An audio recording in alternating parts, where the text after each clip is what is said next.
How you doing, Mr. Junior? You all right? Everybody's here. We're here. We're here because. Yes, indeed. Yes, indeed. Soccer, man. Soccer fans.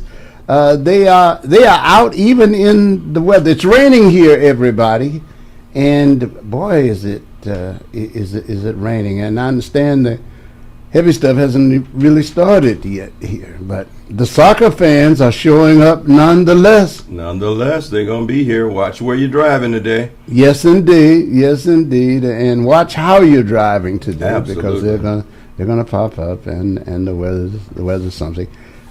Stevens, did you see the game? You see any games this weekend? Yes, yesterday. Yeah. Okay. All right. Yesterday, I watched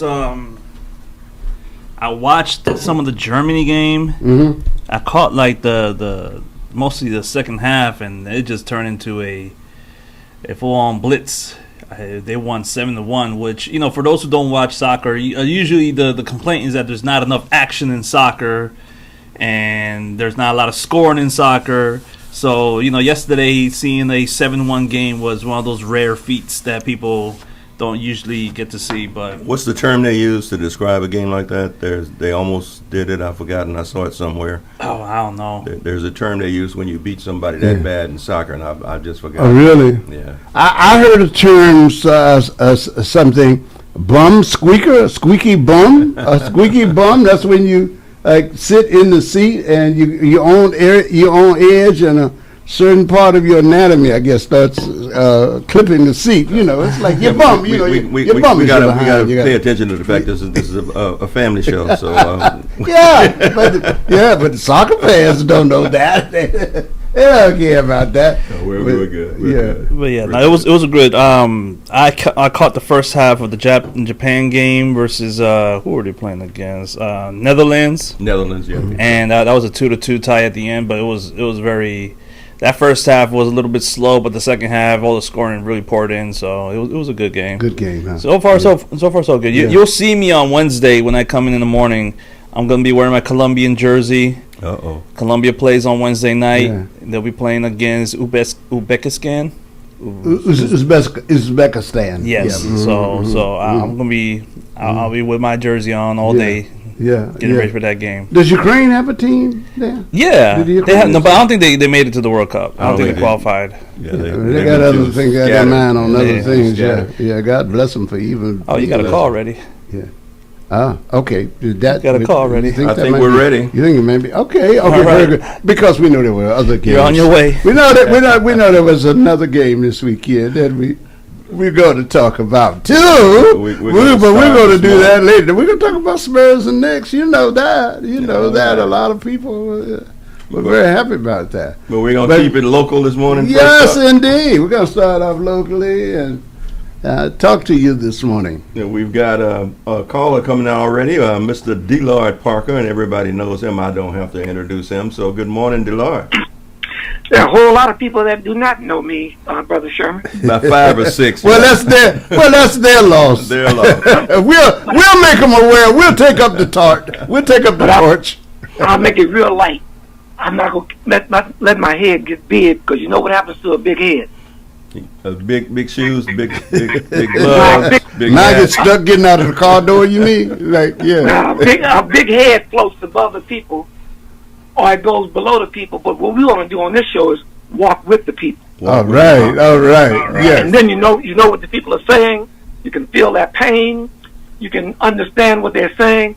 It's important that you walk with the people. I think for those who embrace Christianity, which I do, Jesus walked with the people. Then he knew what the people. He knew he could feel their pain, right? Right. And he can feel that love. So that's what we are right now at Shape Community Center, and I'm just excited to be on your show this morning, because it's a blessing, just to have the opportunity. Paris, I haven't talked to you since a couple of weeks ago, but I love you and I appreciate all that you all are doing. Sherman, you're doing an excellent job too. Yes, sir. I'm glad that Michael is back on the scene, because Michael is back, right? Yes, sir. Yes, sir. He is. And I miss. You can let him know that I miss him. If he can hear me now, we miss you, Mike, and be glad to see you back. To know that you're back. I'm gonna stop talking and we'll go and you can talk to me and tell me what you want to know from me at Shape Center. Now, first of all, I'd like you to talk a little bit more about the Freedom Tour and what's going on and what's needed. If you can start with what it is and then go from there. Okay. First of all, every year Shape Center take about 30 plus children and elders on a Freedom Tour. We'll be going in July, and we want people who want to sponsor a child to go ahead and help sponsor a child to go on that Freedom Tour. Because what we do, we travel throughout the South. We're going to focus a lot on Alabama this year, like Birmingham, Alabama, Montgomery, Alabama, Tuskegee. We're going to go to Selma, Montgomery. We just travel all over Alabama. We're going to focus on that state. We're going to march across the Edmund Pettus Bridge where Bloody Sunday took place. And this is a very crucial period because what's happening to us politically in this country lets us know that we need to embrace the right to vote, register, and use that right. Because John Lewis gave his entire life for us to have the right to vote, along with Amelia Boynton Robinson. Those are two people who were marching across that Edmund Pettus Bridge from Selma to Montgomery for us to have the right to vote. And they got beat down. And they gave their whole life for us to have that right. So it would be unfair and disrespectful for us to not exercise the right that we have and that right to vote. We need to do that. So, but we travel on that Freedom Tour, man. When these children get back from that Freedom Tour, it'll never be the same. We've taken over 1,000 youth over the past 30 years on that Freedom Tour. Each year we take about 40 or 50 children on that trip, along with the elders, because the children need some guidance and some direction on that trip. They need to know about the Edmund Pettus Bridge. They need to know about Bloody Sunday. They need to know about 16th Street Baptist Church where the 4 little girls were bombed and killed at 16th Street Baptist Church in what was that? Oh, in Birmingham, Alabama. Yeah, they need to know about Dexter Avenue Baptist Church. Mm-hmm. They need to know about all of this stuff so they learn on this trip. And we also have a Freedom Tour program agenda, a Freedom Tour curriculum that they engage in before they get on that bus. Because they got to be able to understand and know what they're experiencing once they see it. That Freedom Tour is important to us. So we encourage people to support the children on that Freedom Tour. And we look forward to that. But that's just that. We also have a full-scale summer youth program for the children. The children are here Monday through Friday from morning from 7 o'clock until 6, as late as 6 and as early as 7, engaging in art class, Black history class, capoeira dance, or capoeira Angola. They embrace a little bit of everything. But Michelle Barnes from the Community Artists Collective teaching art, along with Diane, who teaches art classes over here. We have a little computer sessions over here. The children go on field trips. In fact, we had a group of children that went to the, what do you call it, what do you call it when you catch a fish and throw it back? Catch and release. Yeah, that's what it is. That's we okay. took them, we got some kids, we took them to, they're fishing and they catch some fish and throw it back in there. The children engage in a lot of good stuff during the summer youth program, 5 days a week, 8 to 9 hours a day. And that's already started. We're in our second week of that. And let me see, that's some other things that we have. Let me go back to the catch and release for a second. You know, people think, oh, they're just out there just fishing, but fishing teaches patience. You know, and I think a lot of people overestimate the value of having patience. You know, and I know you know, Deloitte, but sometimes things don't come your way, and sometimes if you're just a little bit patient, it'll fall right. So I just wanted to throw that in. Sorry about that. Didn't mean to break up your train of thought. No, you didn't throw that in. You gave me something to work with, because if you don't have patience, you're gonna lose. You have to have patience. You gotta have patience. And it is very important that we understand that, because Sherman, June 1st, this past June 1st, made our 57th year running Shape. All right, that's great. Year. Yeah. Now you know, Sherman, from having known you as long as I've known you, if we didn't have not but patience, 35. Come on. Okay, add a couple more. Add three more centuries. 3 times 10 is 30. Okay, 30 okay. plus. You're counting like Jane Brown now. Okay, but I'm gonna tell you, we wouldn't be here 57 years Without patience. if we were not patient. Absolutely. Not just patient with each other, patient with our children. The only thing you can't be patient with is the enemy. Yeah. You can, hey, you be patient how you deal with the enemy, but don't be patient with the enemy, because we gotta. When I say the enemy, but those who fight against justice, who fight against the things that we try to work on in our community. So the Freedom Tour. I'm gonna go back to that 57 years. Just imagine June 1st, 1969. Mm-hmm. That's when the doors of Shape Center will open up, and we're still here. And boy, it's been a challenge. And this has been the most challenging year of that 57 years. I mean, the most challenging. But let me not talk about the challenge right now. Let me talk more about the programs. We have the elders meet here every Thursday. Elders Institute of Wisdom. The oldest one is 105 years old. 105. Miss Clarice Freeman, the wife of Dr. Thomas Freeman, who, remember the movie The Great Debaters? Mm-hmm. That was her husband. It was based on his life and his experience. And that But program's she's still here. going on. Oh, yeah. Elders Institute of Wisdom goes on every Thursday where the children are here. I mean, the elders are here. And they meet in a circle. They talk. They tell their story. They have a wonderful experience. And I cook a good, healthy meal for them.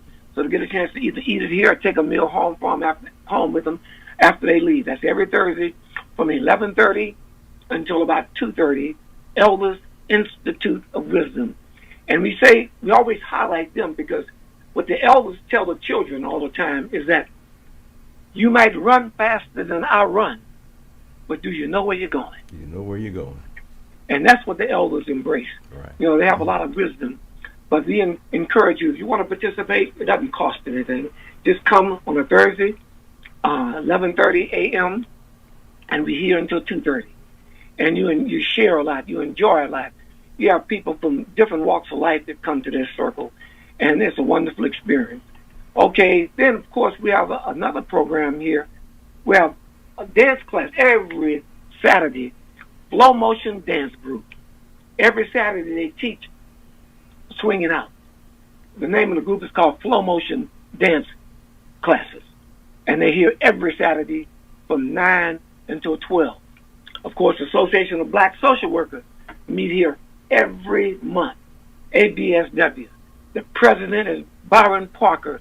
He's the first male president I think they've had since Donald Shepard. But they meet here every month, ABSW. Another group that meets here is Positive Black Male Association. John Robinson. John got started after he came home. He came to Shape Center. He had been away for a while. He wanted to start a group that he developed when he was away. And he wanted a place to meet. We helped him to incorporate that organization. That was over 20 years ago. Almost 25, y'all, not longer. We helped him to incorporate PBMA, Positive Black Male Association. And they meet at Shape Center every month. And they're doing a wonderful job with those children. We also have Cocaine Anonymous. Those people are Narcotics Anonymous. Those people were at one time addicted to drugs. They're no longer addicted anymore. But they have to stay sober. So they meet every Saturday and Sunday at Shape Community Center to keep each other embraced with sobriety, to keep each other sober. They meet every week at Shape. Now, that's not all. I mentioned we have so many things going on. We have Sister Tweed. Oh, by the way, you know who was here week before last? You know who came to Shape. You didn't even come. We didn't tell you that. But y'all didn't invite me, but that's okay. Okay. That's all right. We figured you would let it go to your head. So I know I'm on the B list now. I'm not on the A list anymore. So. But Patty LaBelle came to Shape Center, and the elders just enjoyed it thoroughly. Absolutely. Take pictures with her and just experience just talking to her and learning from her. And she's 82 years old, man. Yeah. 82 years old. Still getting around, still doing show. Her and Gladys Knight, Chaka's 75, 74. Yes. So That's right. That's right. Of course, we have so many other things going on at Shape Center. We have an attorney, Sister Tracy. She meets with people who need legal advice. She comes on Saturday by appointment only and meets with people who need some legal advice. She's here on Saturday. And that's course, free too, right? Of course. See? Everything costs something. It costs a little Everything time. costs time, and sometimes it's a little money, but that's a free program. Yeah, exactly. So we have, come on, what else goes on over here, Well, Sherman? let me ask you, back to the Freedom Tour. You guys coming through Tennessee, or have you ever done the Tennessee stretch? Oh, we've done all of it. We went to Memphis, Tennessee, where King was killed at Dexter Avenue Baptist Church. Went to Dexter. We go to a lot of these places, but this year we go focus most specifically on Alabama. Yeah. You know, like Montgomery, Alabama. You know what happened in Montgomery, Absolutely. Alabama. Yeah, Okay, we're going to go to Birmingham, Alabama, where the photo girls were killed when the church was bombed. Right. We're going to go to Selma, where John Lewis and Amelia Boynton marched from Brown's Chapel through downtown Selma across the Edmund Pettus Bridge. They're going to experience a lot. And they got to change the name of that Edmund Pettus Bridge eventually. Yeah, they wouldn't change it, but we're going to change it when we go. We're going to do a big sign and put John Lewis on that sign, and we're going to put it on the front of that bridge. We're going to name it ourselves. We don't have to wait for white folks to name the bridge. That's right. You don't have to do that. We're going to name it. That's right. We're going to put John Lewis' name right in front of the bridge, and we're going to march across the bridge, and we're going to put another sign of John Lewis as we cross the bridge. So we would say we marched across the John Lewis Freedom Fighters Bridge. Absolutely. Because had it not been for John Lewis and Amelia Boynton Robinson, hey, we wouldn't have the right to vote right now. And I mention those two names because both of them have been to Shape Center. I know Amelia Boynton Robinson is the woman. If you look at Eyes on the Prize, Absolutely. and you see this woman, they're dragging off this bridge, and that was Amelia Boynton Robinson. She wrote the book called Bridge Crossing, and but she's been to Shape Center. You know, I mean, we've experienced so much, man. I thought about the time when Winnie Mandela came to Shape and told us her story, and Amelia Boynton Robinson when she came to Shape and donated her book to Shape Center. A lot of stuff goes on, and I'm just giving you a taste of what happened. And you are. And I ask about Tennessee because I got this email today. I'm going to try to post it. Any junior, senior males in high school, Tennessee State University and McHarry Medical College have an accelerated 7-year MD DDS program with a full ride scholarship potential and currently have 0 black male applicants. 0 black male applicants. So that's why I asked about Tennessee, because I know you were going through there. If you were going through there, I want you to expose the kids to that. They want a 3.5 GPA or 28 on the ACT. They have 0 black male applicants. And if you need more information there, Lord, I'm going to pass that on to you later. But I wanted to see if you guys were going through Tennessee State, and maybe you could pull some of the males aside and let them talk to the people, even though they may not be junior, senior yet. It's something to plan for. Right, we're gonna focus on that. We're gonna definitely talk about that. But it's important to note that a lot of things that we do at Shape Center, from the after-school program. We have an after-school program right now. We have a summer program right now. We have children in the big room right now. They're here from 7 in the morning until 6. We have they learn a little bit of everything. I know I talked about that already, but we also have the summer program. The summer program is what they're experiencing right now. The after-school program is what they experience during the school year after school. And they come from different parts of the city. And we didn't stop that. When the building caught on fire, the Alameda built the Live Oak facility. We had an electrical fire, and we lost most of what was inside that building. But it's going to take more than a fire, Sherman, to put us out. A lot of paper history, but the manual history is still there. The visual and the mental history is still there. It's not going anywhere. Well, we moved over to the Alameda building, and we had people who had pictures in their phone that. And they printed those pictures up. You gave me some pictures that we blew up and put on the wall here. So we have a lot of pictures on the wall here that tell the story of Shape Center. You know, even though we lost a lot of them from the Live Oak building, at the Alameda building, we were able to replace a lot of them because people out there who are listening right now were able to send us those pictures because they had them in their phone. Right. When Winnie was there, when Mos Def came to Shape Center, when Reuben Hurricane Carter came to Shape Center, when Amelia Boynton Robinson came to Shape, when all these people came to Shape, we have pictures of that. And some of you all took pictures of that, and you were able to send them to us so we can put them on the wall at the Alameda building. So when you come to the Alameda building, you go in the big room, you see those pictures on the wall. You know, a lot of those pictures. So if you're listening out here and got some pictures that you experienced or that you took when you were at Shape, those that were burned up in the other building, get them to us, send them to me, send them to me, send them to Shape Center so we can print them out and put them on that wall. Delord, it's a good invitation for them to stop by and bring you those pictures. You know, you got a good printer over there. If they go on their phone, you can get those pictures printed. So don't worry about doing. Don't make no excuses. Don't make no excuses. Yeah, you bring them over here, send them to me, or come by Shape, and I'll print them out, and they'll go on the wall immediately. And if you want your picture to be on that wall, all you have to do is come on Shape. Let us take your picture. It'll go on the Wall of Fame. And just wanted to give you a taste. That's a whole lot more that we do here. We have a lot of other things that go on at Shape Center. I mentioned the Narcotics Anonymous. I mentioned the Association of Black Social Workers. Everybody meets at Shape Center. People need help. You know, we have people to counsel them. We have counseling at Shape Center.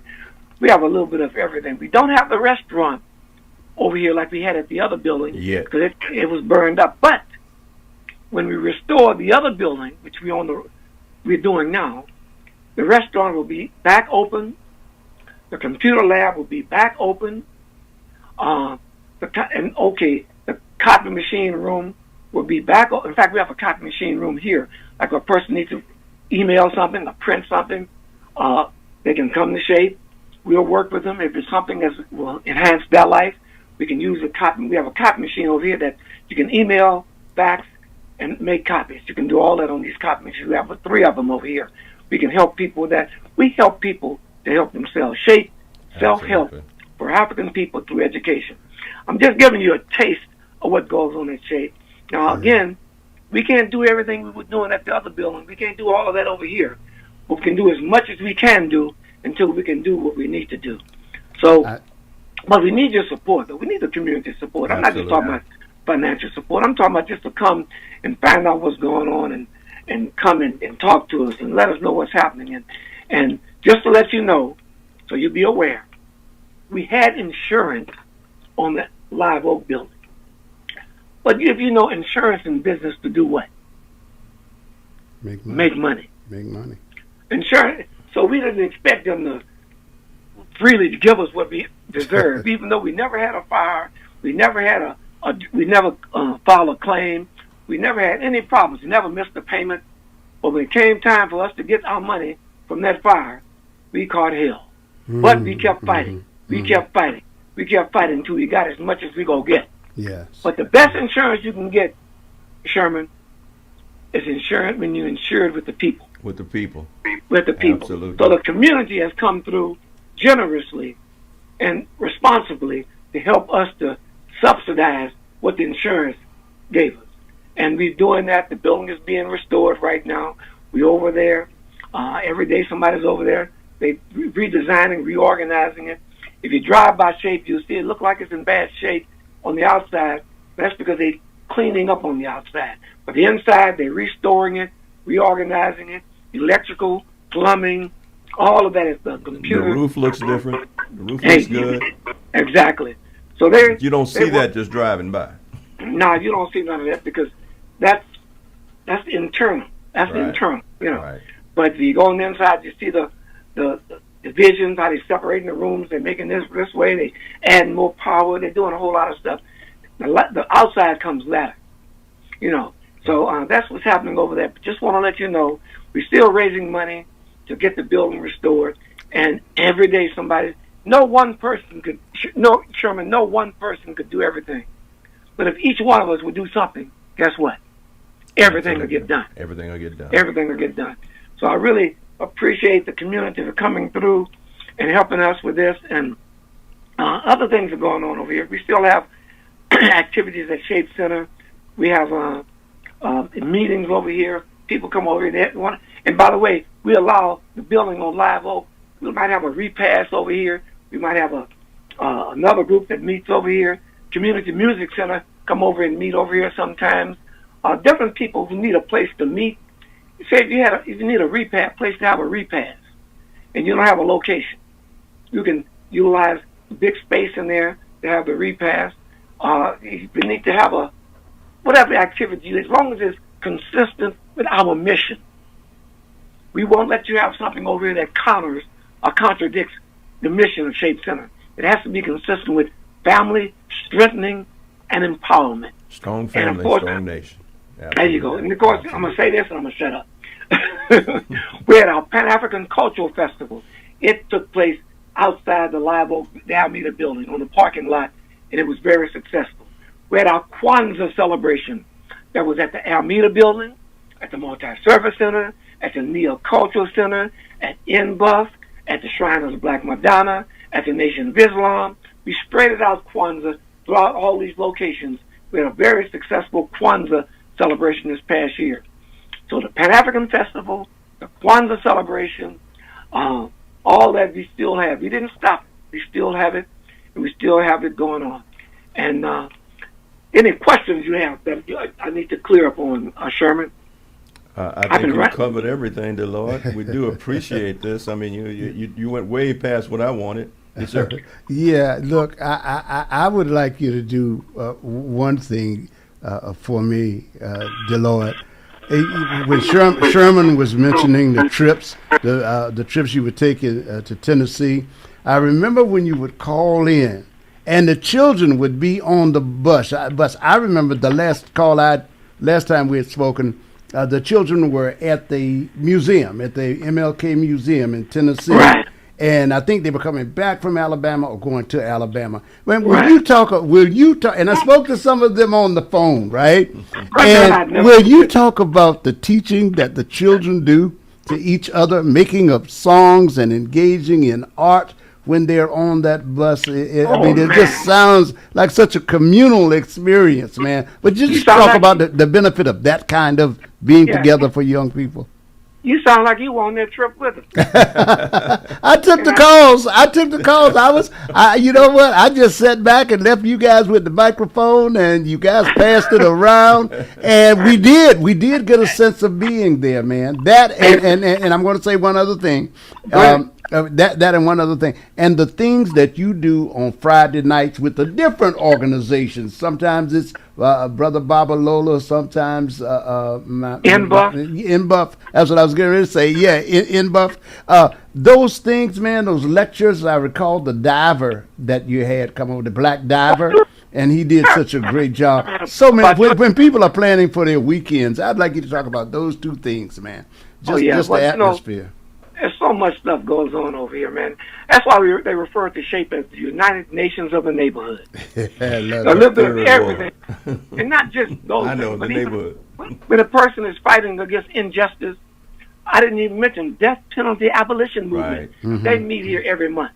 Okay. So when a person is having some problems with injustice, discrimination, they can meet at SHAPE. We talk about it. We do what we can do. We're a nonprofit, but we're not. And we're nonpartisan, but guess what? We don't turn our back against injustice. Mm-hmm. So if a person has to meet to address that, we do it at SHAPE. We meet at SHAPE. We even plan protest demonstrations at SHAPE because protest has no partisan side to it. Justice is justice for everybody. Right. So we embrace justice at SHAPE. But some of the things that we have over here. What were you talking about just now? I didn't change the subject. I was talking about the bus ride. Yeah, the bus rides, man. The way the children teach each other, they learn and they teach each other on those rides back. You guys sound like you were having so much fun on those buses. Oh man, we do. And the kids even write songs on that bus. But we called. I remember I was talking to you on the phone, Paris. Mm-hmm. We were giving you some of the things that we have done. We went to that. Where Dr. King was assassinated at. Yes. We talked about that where the 4 little girls were killed when the church was bombed in Birmingham, 16th Street Baptist Church, and the Children's March of 1965. We talked about that, Yes. And, yes. And we went inside that church, 16th Street Baptist Church, where the 4 little girls were killed when the church was bombed. Yeah. And we had the kids talk about that, how they felt to be in that space. But those little girls, 4 little girls were killed, were bombed in that church. In fact, I didn't tell you. One time I called you, when before my mother and father passed, Yes. they went on that trip with us. Ruby Lee Yes. Parker and Deloyd Parker Sr. They went on a trip with us on that Freedom Tour, man. And we went to 16th Street Baptist Church, and we found out they were getting ready to release, talking about releasing Cherry and that other guy who bombed that church. Right. Mm-hmm. So we got in our bus, we drove to the Criminal Justice Building in Birmingham, Mm-hmm. and we protested in front of that building, protested against the release of of Cherry, that person who was convicted of bombing that church and killing those kids. Mm-hmm. We protested against that, and guess what? They didn't release them. They died in prison. Wow. So we Yes. didn't just make it a trip of learning. We made it a trip of participation and lifting up injustice and speaking out against injustice. And the kids they marched. They went to the Children's Park across from 16th Street Baptist Church, where the photo girls organized their march. So they were engaged, Paris. They wasn't just marching and learning. They were participating Yes. in a lot. They went to where King was assassinated at, and where that hotel, Lorraine Motel. And there's a woman across the street from there named Jackie Smith, who's been protesting in front of that building from that very day to this very day, because she wanted that space to be remembered as to where that woman, where those children, or Dr. King was killed, and where the bullet came from. Jackie Smith. Wow. So we didn't just march and learn. We Yes. participated. Oh, that's We were nice. engaged in protest on that trip and demonstration. I remember I have a picture of my mother hand on the wall and with a bullhorn in her hand protesting against them releasing those Cherry, who's the one who's bombed that church. So Deloitte, I know it sounds like you don't have a whole lot to do. So but I just have to share that with y'all. Yes. before you yes, go, could yes, you please tell people how they can basically donate to support these kids and support this program? But first of all, I want you to continue listening to this show that you're listening to now, because we'll keep you up to date.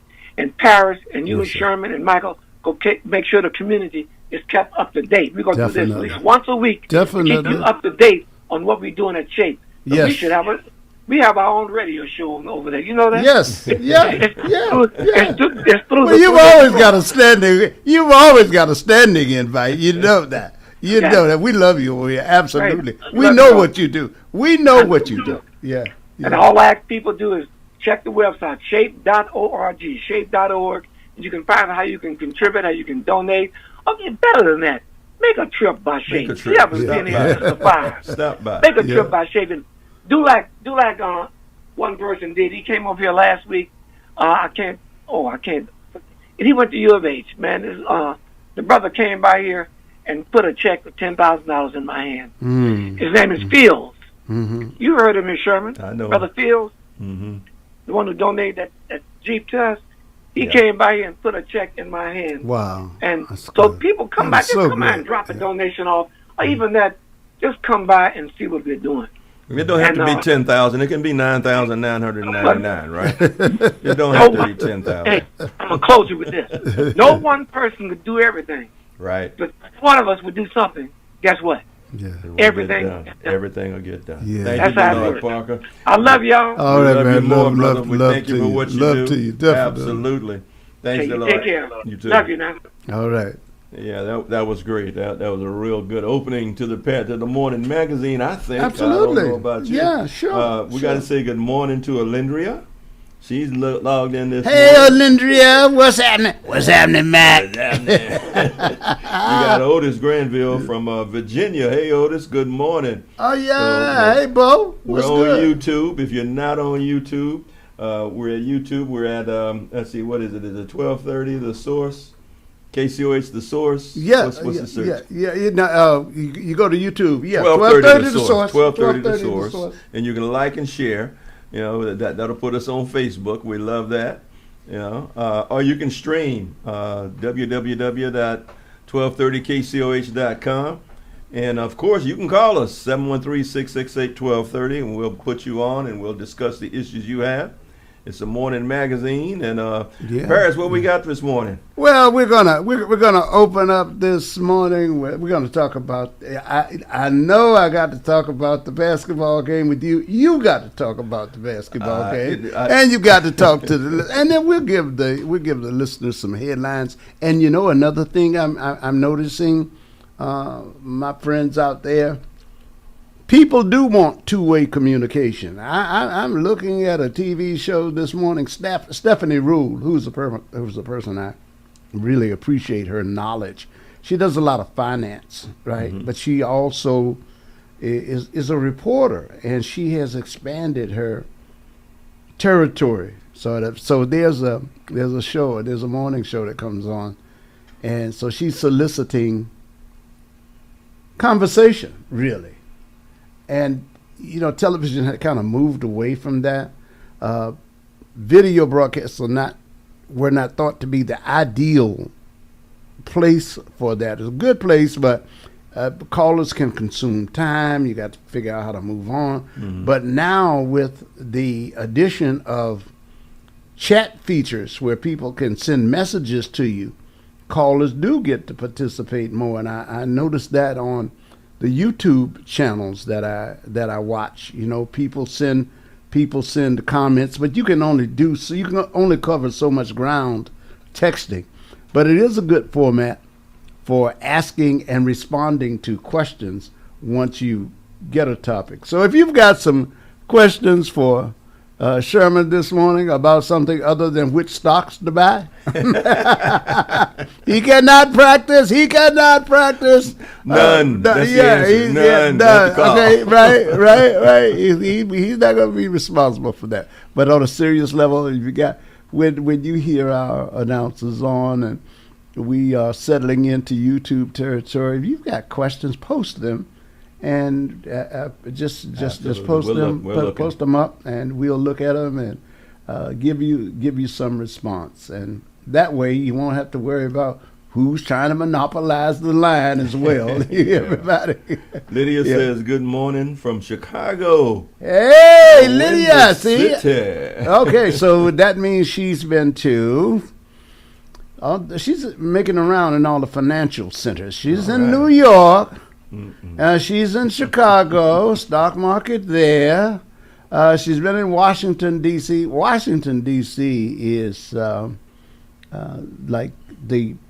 it's Hollywood. What is it? Someone said about Washington, D.C. because it's basically about politics. And see, while Wall Street is the capital of the country as its financial center, right. Washington, D.C. is the political capital. Mm-hmm. I mean, the actual capital. Mm-hmm. And I noticed she's got this little, she went to see her grandchildren graduate, but she's got this very meaningful route that she's taking here. Good. Finance and education. So she's going to be telling us more about all of that. I want to get her take on let me give her something to take on, because I wanted to kind of expand on what we talked about on Friday. Please. When we talked about AI, I didn't really push that a lot. Yeah. I just don't believe, and that's just me. You know, I know AI is taking away some jobs. I know AI is doing a lot of things. Mm-hmm. I believe it's changing things. I don't believe it's taking away jobs. Undeniably. We have people who are taking away jobs in the Capitol right now, more than AI, I believe, will ever do. Mm-hmm. But I've always said it's a difference in the way we made money in the 60s, 70s, 80s, even 90s that's changed now, so that a lot of people who are coming up, the young kids, are not going to have the same type of opportunities that we had to come out of college and go into jobs. Sure. They're going to have to make their own way. But there's a lot of things that are happening, and AI is never going to take away the health industry. It's never going to learn how to construct a house, or how to repair plumbing, or how to do all that kind of stuff. But the AI is going to need people behind it too. Yes. So again, that's something you can go to school to learn.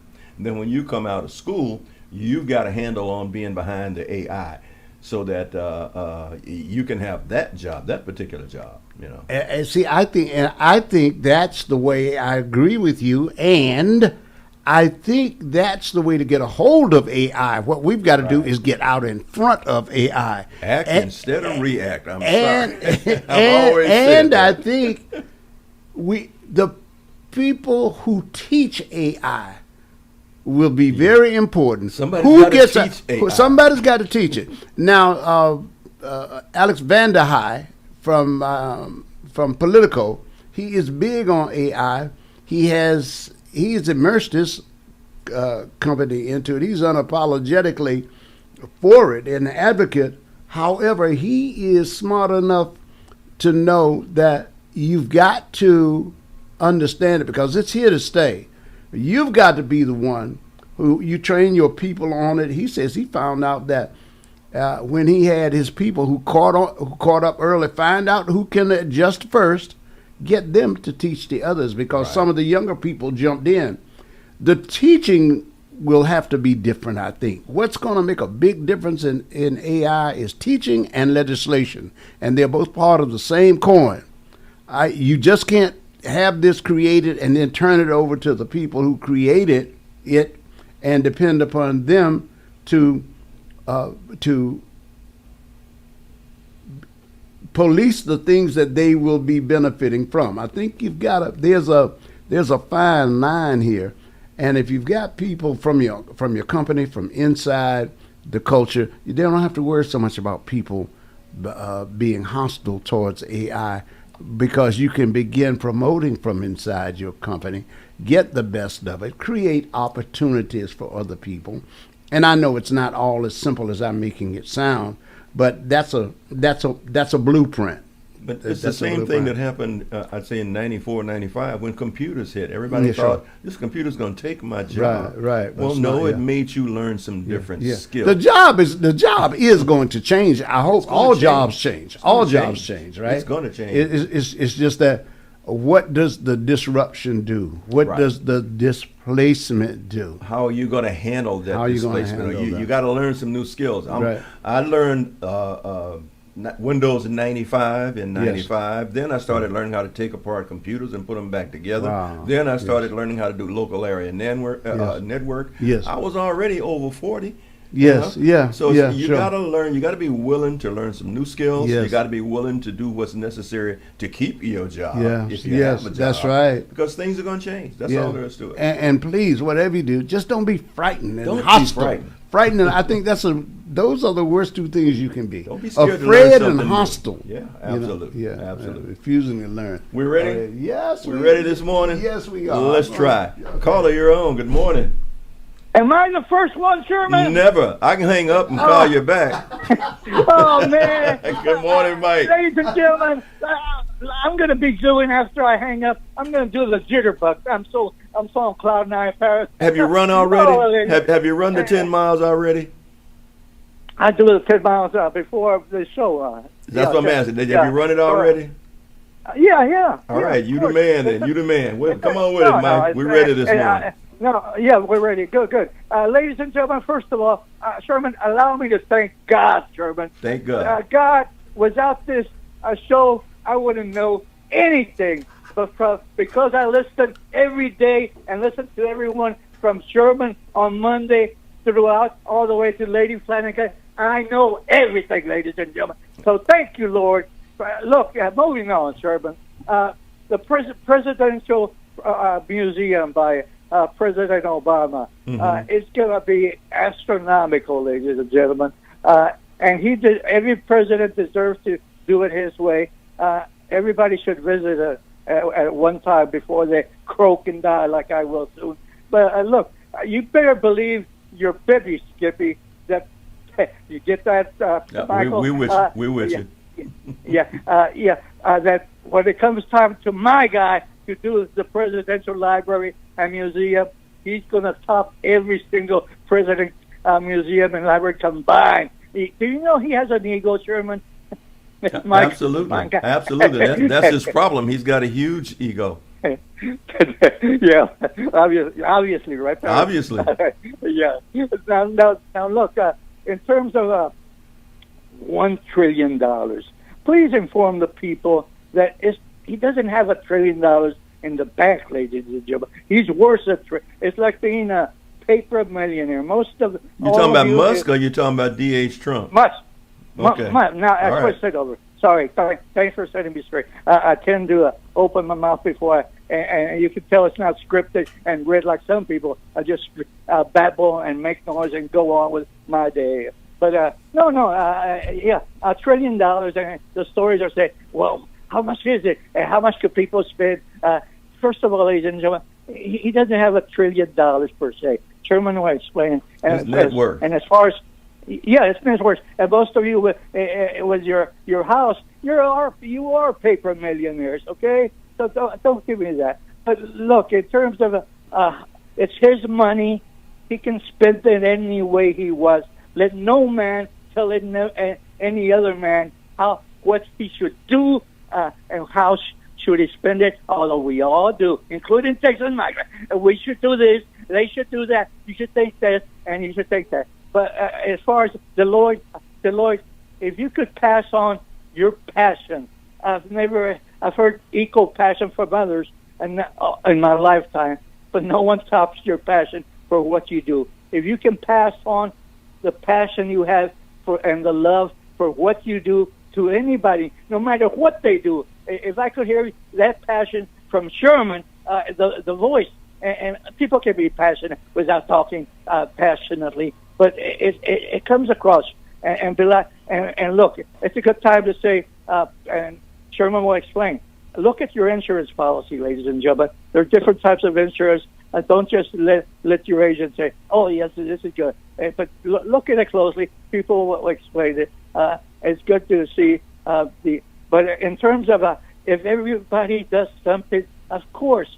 But I promise you, in this lifetime, because of we're human and we're greedy and on.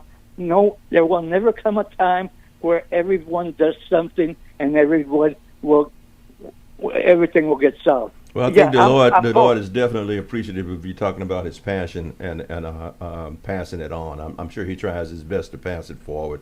It's just difficult for the level of his passion for his people and his passion for what he does to be passed on. Let me ask you a couple of questions. First of all, let me say this first of all. Go ahead. There's when you talk about a trillionaire, you backstep off of that, you got a billionaire. You backstep off of that, you got a millionaire. Then you backstep off of that. We no longer talk about $1 million millionaires. We don't care if you're a millionaire anymore. Millionaire doesn't mean anything. You have to start with the billionaire, and then eventually try to get to that trillionaire point. We're still working on the thousandaires, and so we're trying to get those people up to the 10,000aires, up to the 50,000aires. So that's a difference in talking about a trillionaire and a billionaire and regular people. Good point, my man. I tried to call one of these financial analysts that came on the show. We're talking about the poor and getting a second job. They hung up on me, Sherman. When I say get a second, they were talking about way past the poor thing. They were talking about middle class. But the poor need help in terms of how you cut your credit cards and on, and you get a second job. If you want it bad enough, you can do anything, including get out of the poor cycle. Go ahead, Sherman. You're right. You're right. Because I've been to, I was in a church once, and the pastor said, "Everybody bring your credit card up." And put them across everybody brought their credit cards up. Right? Yeah. And he gonna bless my card. And he said, what we're gonna do is we're gonna take all these from you and cut them up. You should see the people running to get their credit card. They couldn't even make it back home without getting gas on that credit card. And this has been some years ago. So the first stranglehold on young poor people is to get out of credit card debt. You have absolutely got to get that mantle, that yoke off of your back. Credit card is incredible. And I don't want to go off into that because we've talked about that before. You got your big red Apple sale where you can get 10% off, and then they're going to charge you 29.9% interest on that 10% off that you get. So you run there. Tell them how much they wind up paying for it, right? You wind up paying a serious amount for that 10% off. So that's just one example, and I don't mean to disparage just one credit card, because your favorite box store charges $29.9 for their credit card. And that's ridiculous. 30% interest for me to go in to buy food for my family? 30% interest? And there's no backing off of that. It's become a way of life, Sherman. We want what we want now. We're not going to save it. It even goes to all the way up to Paris's country, the USA. We just charge it. I don't care what it costs. Everybody deserves something. The poor need handouts. So let's just charge it and get to $40 trillion. Yeah, go ahead, Paris. Everybody, Ain't no trillionaire has a credit card. They got a black card. They have a black card. Amex, yeah. And that black card has zero interest as long as you're using their card and pay them back. They don't care, because they know that a black card means you got money. And the thing is, when you have money like that, when you have, let's say, billions, I won't even say millions, when you have billions, you don't spend a dime. You don't pay. Yeah. You don't spend a dime. You got a black card, but what you do is you borrow against your stock. And then you use that money, and then when it's time to pay it, you file bankruptcy. And you have paid nothing. You still have your billions, you still have all your stock. But, again, whole other financial thing.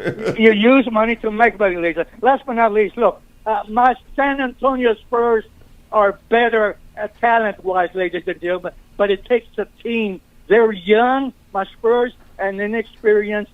You learn more from losing than winning. They have learned a lot, and they will be back. That sounds like wait till next year. You know how many people are waiting till next year, Mike? Put them out, push it. I'll give you a couple of Have a good one, Sherman. Take care, man. Wait till next year. Thanks for calling, Mike. Wait till next year has been my Dallas Cowboys mantra for the last 35 years. Believe me, I know that wholeheartedly, and I'm not a huge sports guy anymore. I do watch some sports. I think the San Antonio Spurs could have done better, and I don't mean to disparage anybody this morning. I'm saying that a lot, but with a better coach.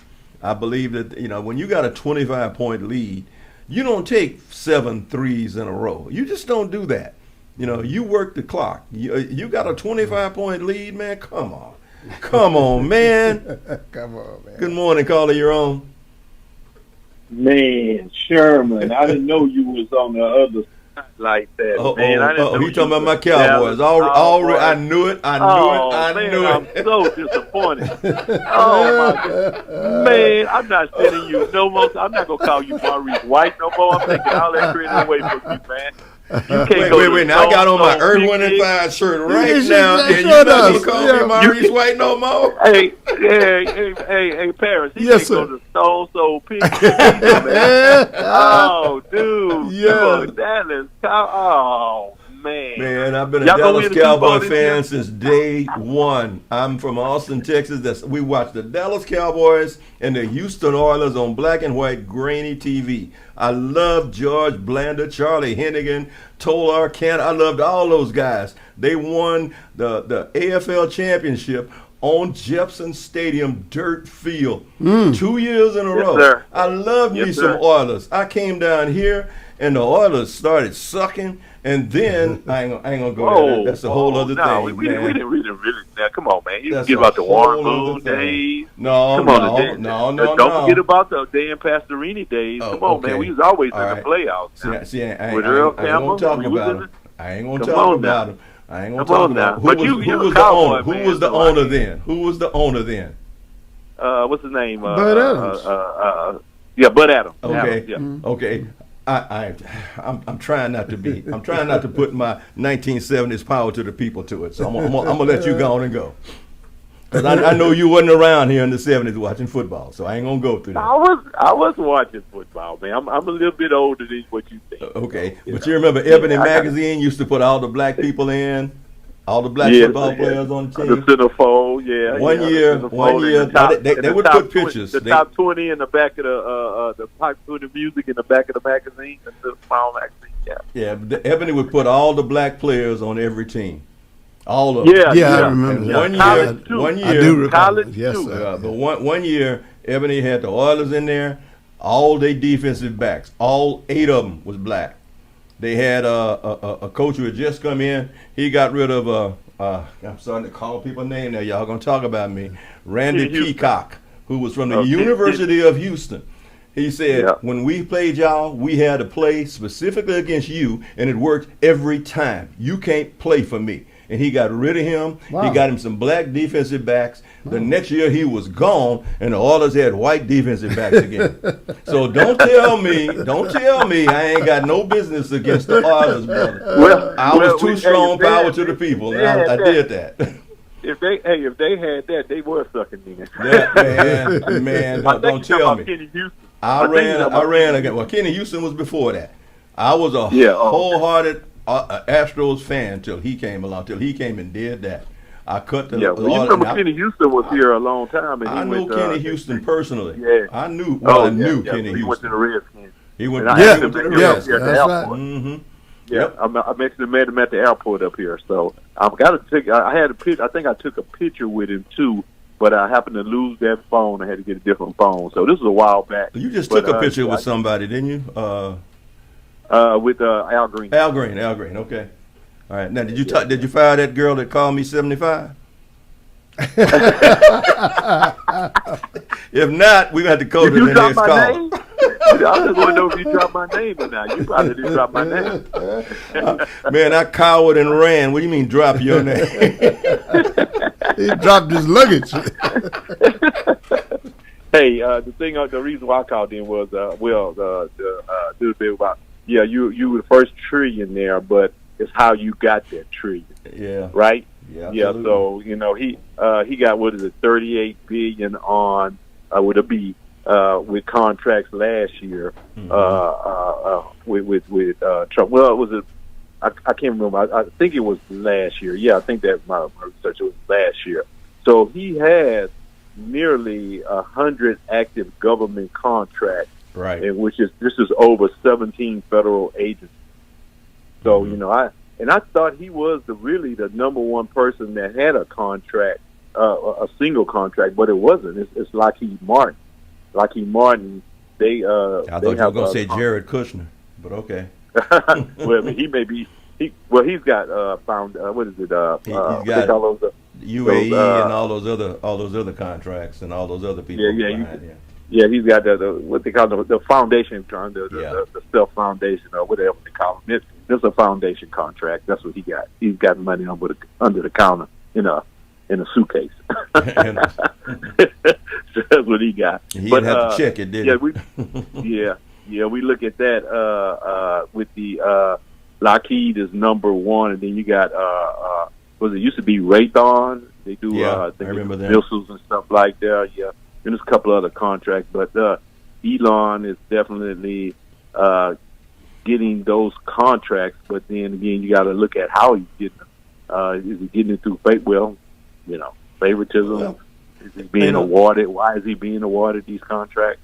And I can accept that. I understand that, and I accept that. Yeah, he's got a lot of contracts and all this kind of stuff, and government insider and backdoor trading and all that kind of stuff. But my issue is, how much is it costing us in the next 5 to 10 years? Yeah, that's going. It's something we're going to be seeing. All this stuff we're going to have to pay back some kind of way. Yeah. So that means, first of all, there's nothing in terms of government kickbacks that's coming to us in terms of tax not being paid or lower taxes or lower gas prices. None of that's going to happen. The other thing is Social Security. What's the deadline now? 2032? 2030. Yeah, 2032. 2032. That's ridiculous. That is ridiculous. That's 4 years from now. Come on, man. I'm still planning on being here. Don't tell a man who's on Social Security that. Yeah, don't tell me that. You mean I got to keep on working? I'm working now, brother. I'm working now. So, Lord. Well, as long as I can stay at the airport, I'll be good. So I got to watch myself. You got to watch yourself while watch the back door. Yeah. I looked at a couple of the black-owned and minority-owned businesses. Of course, from what I found out, it was 6,300 black-owned businesses in 2025 that had contracts. but of course that's decreased now because of the policy shift with the DEI executive order that Trump had put out there. So, and it's hard to find that information now. I guess you have to go through the Small Business Association to see, and of course they're trying to dissolve that also. So that department. So it's just so hard to get information now, get accurate information because of the lack of transparency that we have with this government. And so the only transparency we can see is you had a fight.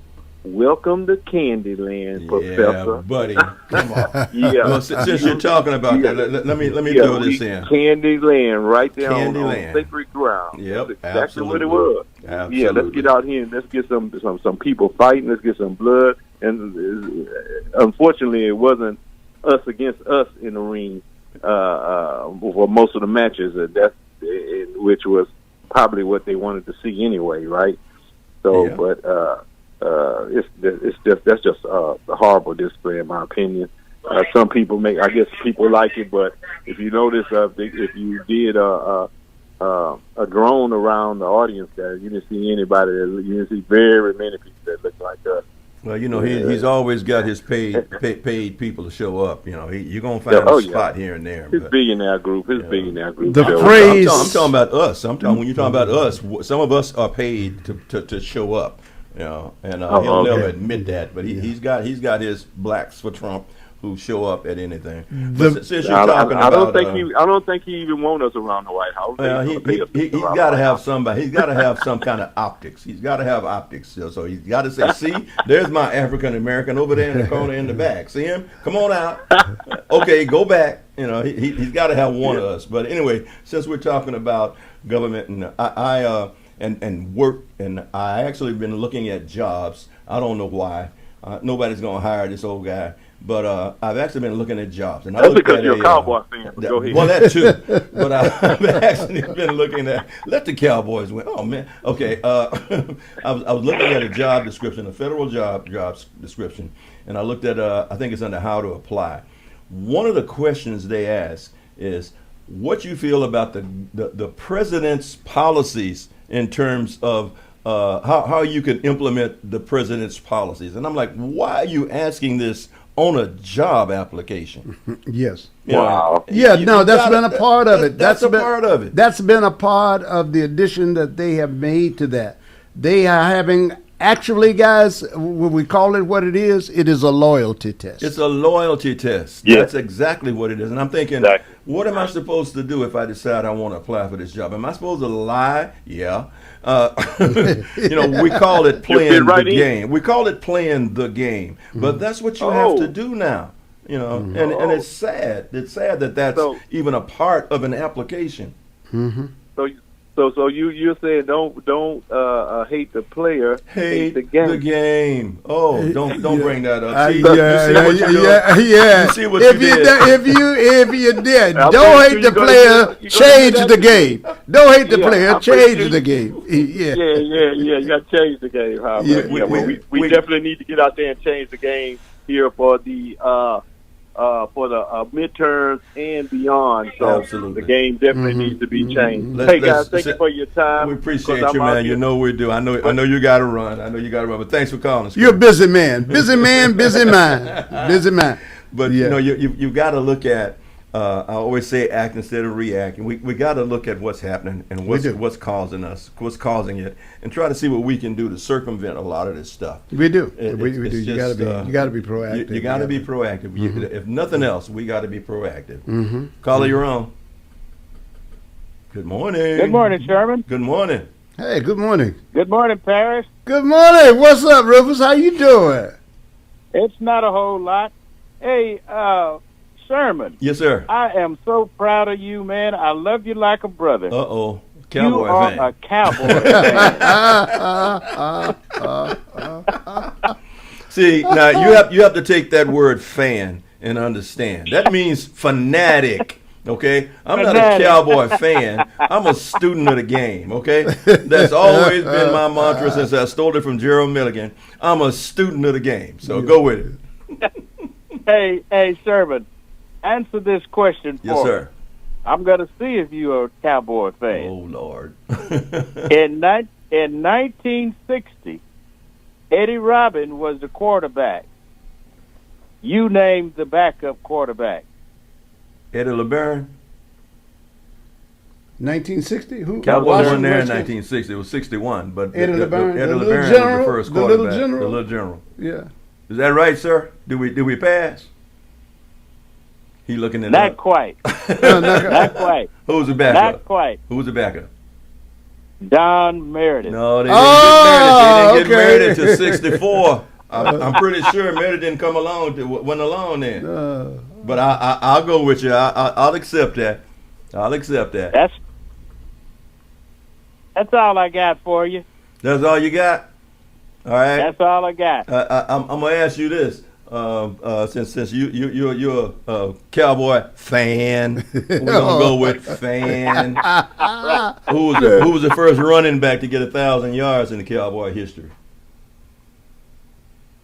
1,000. It wasn't Dwayne Thomas. It wasn't Calvin Hill. No. Dorsey? I don't know that one. All right, look it up. I ain't gonna tell you. Look it up. Okay. Make you work for All it. Make you work for it. Okay. Don Perkins. Oh, really? Don Perkins. Okay. All right, sir. Thank you, Cowboy fanatic. All right, man. All right. You guys take it easy. All right. Call me back. I like this. Okay, I like okay. this. I like Cowboy fans. We're gonna take a break. Come right back. Being with you in just a moment, ladies and gentlemen. 713-668-1230. This is Gilbert Andrew Garcia of A Tip from Gilbert. Talk, inspiration, and prayer. Listen to my show every Monday from 11 to 12 on KWWJ 1360 AM, KYOK 1140 AM, KCOH at 1230kcoh.com, Sankeet Radio at 95.1 FM, 1460 AM, and Latino Sports, KEYH 850 AM. Call in at 832-570-8075 and follow me on social media. See you then. A Tip from Gilbert, Mondays 11 a.m. on 1230 KCOH, The Source. KCOH Houston, Legacy, Civics, and Soul. 1230, The Source. 5, 10, 15, 20, 25, 30. Hi, I'm JJ Walls with Sunnyside Dental, and yes, it's now been over 30 years that we've been providing quality dental care for our patients in the Houston area. It's now come to my attention that many of you that want to come to Sunnyside Dental have Medicare plans that we don't accept. Hold up, that has got to change. Sunnyside Dental is now accepting most Medicare dental plans. WellCare, Liberty, United Healthcare, Cigna, Kelsey Care Advantage, Amerigroup, Aetna, and many more. We're getting on board. Call Sunnyside Dental at 713-738-1999. If you have Medicare and would like to receive the personal touch provided by Sunnyside Dental, call us at 713-738-1999. We look forward to helping you achieve the smile that you can't wait to share with the world. Got Medicare dental benefits? Call Sunnyside Dental, 713-738-1999. Informative, entertaining, inspiring. It's the Jackson Political Report, hosted by veteran political strategist Ron Jackson. Ron will discuss local, state, national, and international politics. The show features commentary, guest interviews, and audience dialogue. The Jackson Political Report, this Saturday morning, 10 to 11 on 1230 KCOH, The Source.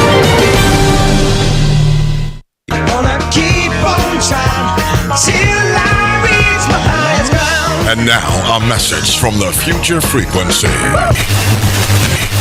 Young voters, Gen Z, and millennials, if you're ready to make your voice count, here's how you make it happen. First, register to vote. It only takes a few minutes. Just look up your local election office and follow the steps for your area. Next, verify your information. Confirm your name, your address, and your polling location so nothing slows you down. And don't wait for election day. Vote early. Pick your day, pick your time, and skip the lines. Make your plan to vote early and vote to be heard. The future is live. It's right now. and you're the frequency. Then we gon' be alright. This message is powered by Diversity of Thought and proudly sponsored by 1230 KCOH, The Source. The Hezekiah Walker countdown. You know we got that brand new sound. Hey family, it's your boy Hezekiah Walker, and I want you to join me this weekend as I count down 20 of the most popular songs in gospel. I'll also be giving you some power music with my power picks of the week and put the spotlight on one of your favorites. So don't miss it, the Hezekiah Walker Countdown. Don't miss the Hezekiah Walker Countdown, Sundays, 12 noon on The Source. All right. You're back with Paris Eley in the Morning Magazine. I'm up first because I got to make some backtrack. I did some Google search, and Rufus, you're right. Don Meredith was the backup quarterback, but Eddie LeBaron was the starter. Now, I was wrong on Don Perkins. He never gained 1,000 yards in a season. However, they were only playing 12 games back then. So the first one that actually gained 1,000 yards was Calvin Hill. That was 1972. Wow, he was some running back. Calvin too, Hill was wasn't a good running back. You know. Did he go on to become a minister or something? I don't know. I know his son played pro basketball. Yeah, okay. Grant Hill. Oh, yeah, that's right. I do recall that. But now I'm not sure that you're Calvin was. Calvin, I think he. I'm not sure. But he was just a very smooth kind of guy. He was smooth guy. laid back He kind of guy. played smooth. Yeah, right. No, he was was powerful, man. Yeah. All right, we're back. It's 713-668-1230. You can call me the beat up Cowboy fan already this morning, but hey, we'll move on. We just lost you, guy. Call back. Somebody called in and we lost them. But 713-668-1230. 713-668-1230 on a it's rainy here, ladies and gentlemen, and we've got FIFA in town, all over town, and there were some activities that have been canceled now or delayed or whatever it is. Well, I guess they're canceled because today was a day they weren't playing today, but that's quite some schedule they got. And maybe Sherman, have you seen the streets for closure? Fortunately, I have not. I have not gone on the streets that are closed, but I am anticipating, and I'm trying not to go towards any closer to NRG than I am right now. Yeah, that is about the distance because I can tell you that Kirby is going to be. Kirby, yeah. Kirby's going to be closed. I got a couple of other here. I was telling back in my early 30s, I was right here on West Ridge. I had an apartment there, and that was when the Astros were actually not first time, but they were in the playoffs. And that street became a one-way going into the Astrodome, so I couldn't get home. I do remember. And that was a definite tie-up for me. Yeah, we got a caller on, Paris. Okay, let's go to the caller. We're going to go to the caller. Caller, you're on. Good morning. I think we got Hello, caller. On. Hello? Yes, sir. You're on. Yes, call and follow up with a conversation we had a few months ago, Sherman, with regard to how to properly transport a gun, a firearm. Oh, yeah. How you doing? I'm doing fine. Good. This is Ronald Ray, Paris. Hey, Ronald, how are you? How are you, attorney? How are you? Oh, I'm doing fine. And I just want to know how important emphasize how important that conversation was, because now we see James Harden that got caught up with not carrying his gun properly. And that although Texas is everyone across the nation can carry a gun without a license, but it must be in a holster, according to Texas law. Or it must be concealed if it's not in a holster. And I think this is where James Harden got caught up in. So I just want to remind the people that if you're going to carry a gun, please get your holster and put it in there. Even if you have a license, it still must be holstered, or it must be concealed if it's in your car. Okay, so if you're saying concealed, so open carry doesn't mean you can carry it in the seat. Not without a holster. Okay, so let's make that point then. The holster is the key right now. The holster is what you need to have. What about long guns? What about shotguns, rifles, and long guns, etc.? Okay, now those, you've always been able to, display, from years back how you see the trucks and see the long gun in the back. Obviously, you can't holster that, but it's talking, but those handguns, that's what most people get caught up in. And apparently that's what James Harden has got caught up in. Yeah. And I've seen comments on Facebook where they were running that post, and the guy said, "Well, I got a license. I always carry my gun on the front seat. Just have it on the front seat." That's what I've seen too. Yeah. Hey, look, I got to tell you, man. I always feel sometimes I'm getting a little self-conscious about telling people, hey, I was just thinking about you. But look, here's what happened. So last night I was going over some stuff in my veterans in my radio show folder. I keep a folder on past shows, and wouldn't you know it, last night the Black Infantry Division showed up.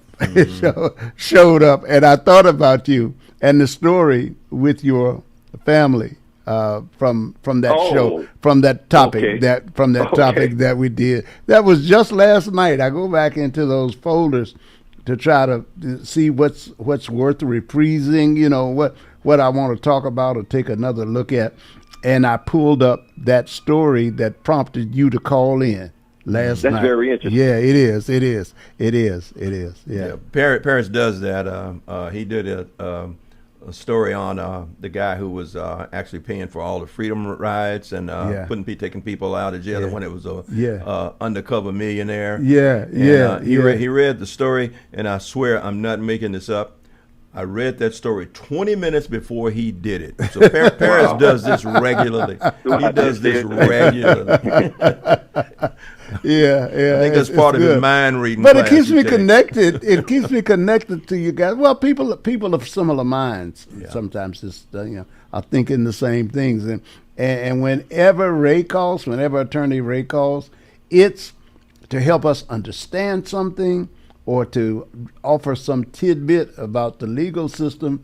And we appreciate it as always. We lap it up and we thank you. Yeah. All right. Let me answer this before you go, and it's going to be real quick. Do you think Paris and I always agree?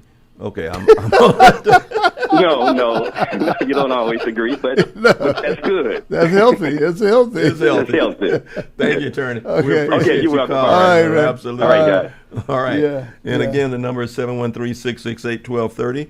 If you're listening to us on YouTube and you got a quick question you want to ask or a comment, put it there. We're reviewing. We're taking a comment and a quick note and try to get it taken care of. And don't forget we got tips from Gilbert coming on Absolutely. at 11 this morning. And Ralph Cooper will be in to bring on Michael Harris at noon.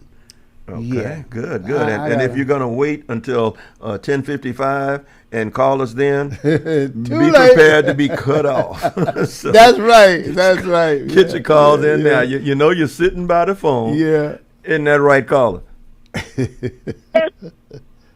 Yes, sir. Oh, sir, I sound like a man? No. I said caller. Oh, okay. How you doing? Baby, I'm blessed. Absolutely. No doubt you are. First of all, hello. Hello. And I'm also happy and I'm so excited about Michael being back. I love Michael Harris. Yes. Okay. Yes. Sherman, Yes. I'm very disappointed in you. Okay, I'm leaving Paris. This is the third Dallas Cowboy caller that's called in to jump on. Yes, ma'am. Why are you disappointed in me? I'm disappointed because you teaches us how to keep our money in our pockets and you going for the Cowboys and not them. I ain't told nobody to bet on the Cowboy. But in all seriousness, I used to be a Dallas Cowboys fan, but now I'm a Jerry Jones fan. So if I hear anything about the Cowboys, I got to bring out Jerry, okay? Yeah, you can bring him out. And how I became a Jerry Jones fan is my baby had to spend time in a group home. And if I had Jerry's money, my baby wouldn't have to live in no hellhole. I understand. That's it. I'm hang up, okay? Thank you. I understand. I absolutely understand that. Whoa, she left that quick. Yeah, it's there are people who do have lots of money. I'm not necessarily a Jerry Jones fan. Like I said earlier, I'm a student of the game. I like looking at the game. I like looking at things that are happening and trying to predict. back when I was watching every NFL game that came on, I could pretty much predict who was going to win, who was going to lose week to week. We used to have those little pots where we'd all pick the games, and we'd do that. Put $1 in, and whoever won the $12 or how many people were playing, and we'd predict the whole week's schedule. And I'd consistently get 10 to 12 wins out of 16 games, and that was pretty good. But I don't watch that many football games anymore. I can't sit in front. What do you of the feel TV that time with? long. What do you feel that? How do you feel that? To time? be honest, I feel it with music. Okay. I play a lot of music, and it's in my head. In terms of either in my car or on my headphones. I do a few of those weekend pool parties, and I'll go from Inagata to Vita all the way over to some clean rap or something or whatever I can find. Everything in between, top 40, a little bit of reggae, of course zydeco, line dancing. I do all that in a 3 to 4 hour time, and I enjoy the heck out of that. That really makes me feel good. It's a lot of work for an old guy, which is why I got smaller speakers. I got smaller speakers now than I used to have, so I don't have to try to pick up a 50-pound speaker all the time and throw it in my car. But it sounds just as good. But that's what I fill it with. I fill it with music. And I was listening to something this morning I was going to use when somebody called in to say I'm sorry. I was going to say, I'm sorry, you're not sorry. But that's just one of the things that I picked up on the way in. I listened to a lot of the things we talked about over the past weekend. I listened to Earth, Wind, and Fire. Herman. For those of you on YouTube, you'll see. I miss on your face, Perry. What we're going to do is we're going to begin playing On Your Face and Charlie Wilson about 10 minutes before the hour of 9, so that we can start our YouTube thing on time. Because when I play that music, YouTube has to take it down for their licensing purposes. So. But I don't understand how other people, I guess because they put that disclaimer up, Well, there are a couple of ways you can do it. There is a license that you can get, and we're looking into that. There is a license that will allow you to do that, I think. But I've been primarily interested in getting the licenses for those sound bites that I want, so people can hear the voices of the people we're talking about. We want to hear from the senators, from the representatives. We want to hear how they behaved. Now, there is a law that will allow us to use certain parts of that. It's the 1976 copyright law. They amended the preceding law, and without getting into the weeds on it, what you can do is you can you are allowed to use a certain portion of news clips for educational and instructional purposes, or just for critique, for analysis as well. And so we are looking to see what falls into that category. But for instance, if there's an exchange on the floor of the Senate, I can use a politician saying that if they're on a talk show and they're saying something that's newsworthy or something that demands analysis, we can do it. So I'm looking forward to that. Me too. My throat is looking for it. Good morning, caller. You're on. Hey, Bobby Ray, what's up? The Sherman, the gentleman. Hey, sidekick. Hey, man, so sidekick. You calling Paris a sidekick? I know y'all saw the beautiful event last night, right?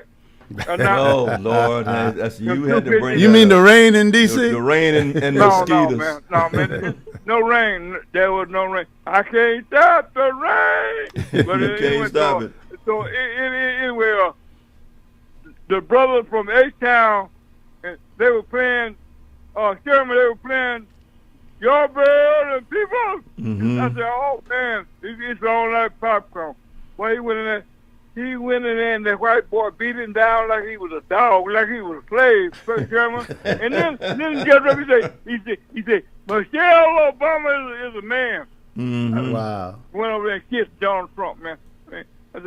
I said, why he had to be from H-Town? God, dog it. I'm with you on that, Bobby Ray. Paris Ely was in the background time. I know that song. Don't you stop it. Don't you Stop the music. Stop the music. All right, you got to stop singing. You sound too much like him. You're going to get us put off YouTube. Yes, sir. They had the little Muppets on the side say, do you really want to stop? Do you really want to stop? The little Muppets. What you call them, little All right, Muppets? man. All right. Bobby Ray Tyrone knows how to bring it on. Good morning, One of my favorite Marines. Absolutely.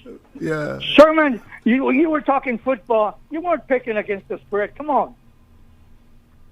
I'm listening. Right? Okay, because that's my area. I said, no way he was picking it. No one gets 100% against the spread, Sherman.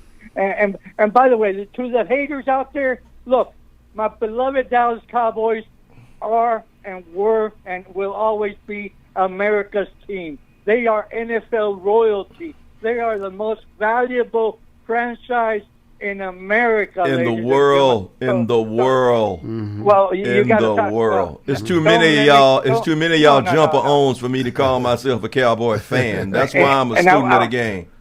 And see, I won't be like you were with the. I won't correct you on the air, but look it up, Sherman. In the world, it is 1960. Stop, you're right. No, stop. Yeah, okay. No. And look, other than being the first black president, what, in your opinion, is President Obama's legacy? He'll always be, obviously.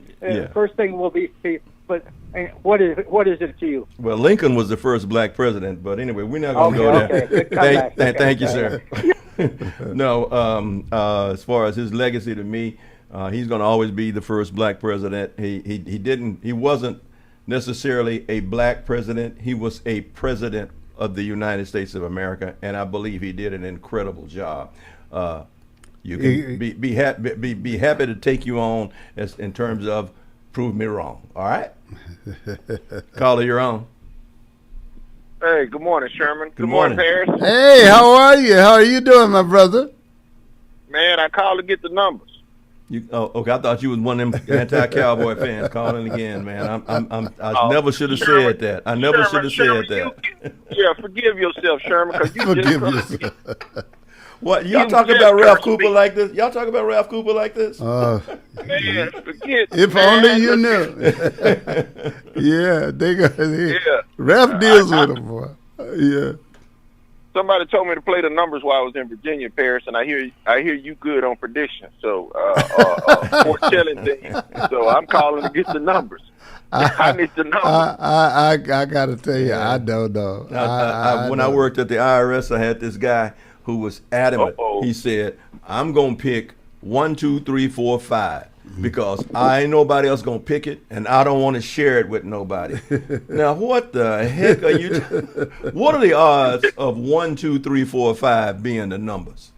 Yeah, right. That is very slim. You don't have to worry about nobody picking that along with you. That's not going to happen. I'd rather pick everybody else. I'd rather share with 50 people than pick 1, 2, 3, 4, 5. But are you still there, or are you on your way back? I hope we can get out of here. I hear storms in Houston. So you do have storms. Yeah. It'll be a little bumpy, but you'll be all right. Yeah. There is now for those on the ground, there is a flood watch until tomorrow morning here. So but Houston, man, it flood any day. So you'll be all right. I don't see one of them June gushers. One of them raining gushers we usually have, but you never can tell. I kind of stayed. The remote was broke at the hotel last night, so I went to get a new one. I watched the Weather Channel all night, and that's all they talked about. Got my wife's nerves bad. You did that on purpose, didn't you? You took the battery out. We know what you did. No, I don't need her nerves to be bad. All right, man. Yeah. All right. Y'all be safe. Y'all be safe. All right. Take care. All right, caller, you're on. Yes, good morning. Morning. How you doing this Hey, morning? Don, how are you? You said, fine. You said about the first black president. Who was the first black trillionaire? Are we going to have a first black trillionaire? We might, but right now I don't see one on the horizon. Who you got? I ain't got nobody. There are a couple of brothers. The brother in Nigeria might become the first black trillionaire because he doesn't have that much competition. Over here is so much competition. But we have to be mindful of, well, we don't have to be, but be mindful of what is a trillionaire. Trillionaire is a classification based on a fiat currency. You know what a fiat currency is? I think we talked about that before. Yeah, fiat currency. It's paper wealth. In other paper words. wealth. Right. And the U.S. dollar. Who was that? Richard Nixon, I think, took the United States off the gold standard. You know, the dollar used to be backed by gold. He did. Mm-hmm. And now it's a fiat currency. It's just free flowing. So it's backed.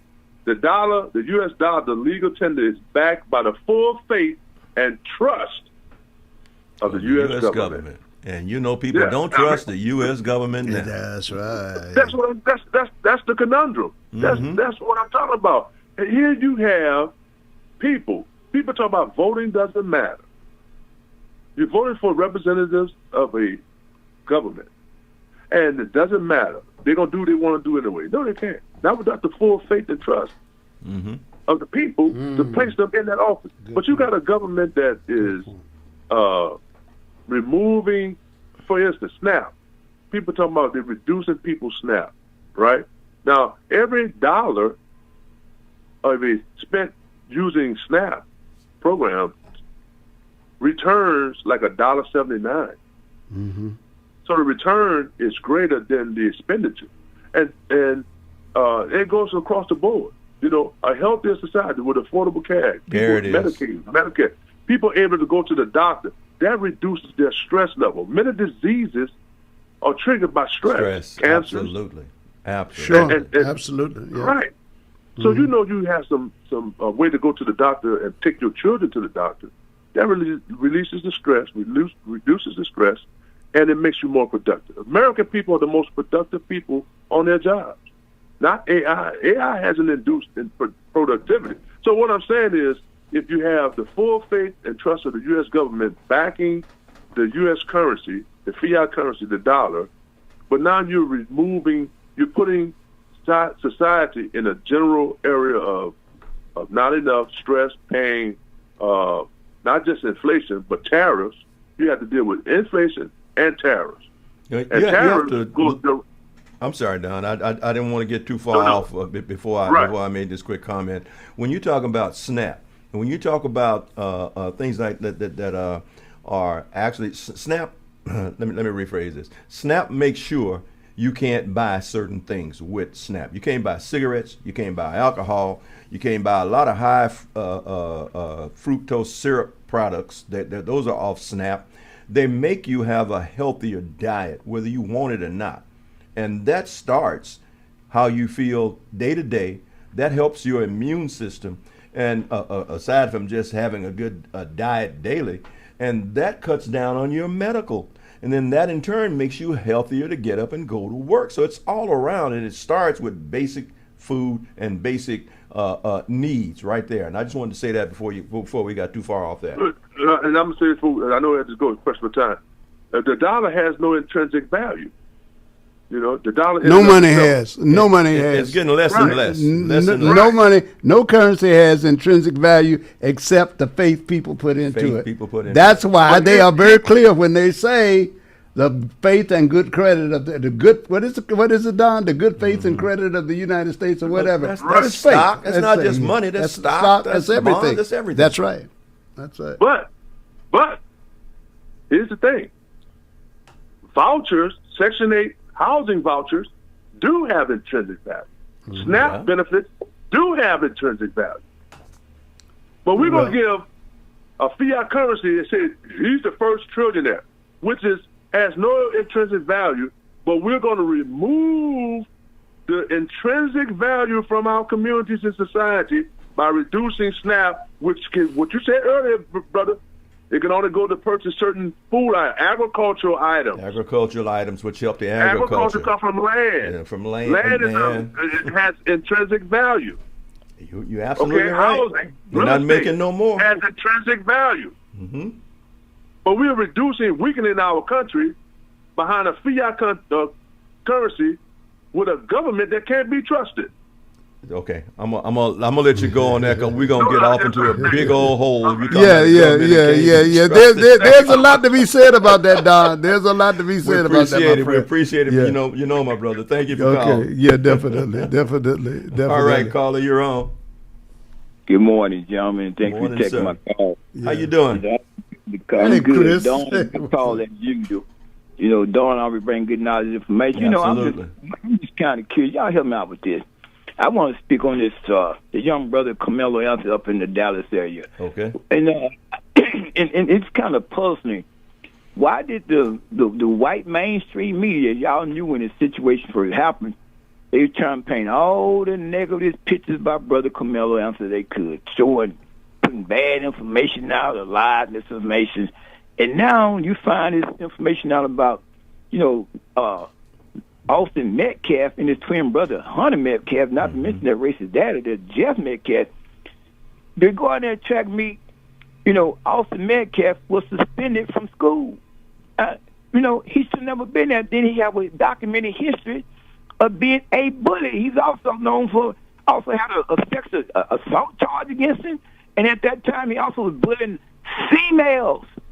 Why didn't all this come out? I was going to ask that. How come that was not in the trial? But the mainstream media trying to put out all the negative information they could about Carmelo Anthony. Mm-hmm. But they didn't make it seem like that the little white kid, Austin Metcalf, come from a home that was all together, But when you look at it, the black kid, Carmelo, both his parents were still together. He didn't come from a single parent, broken up home.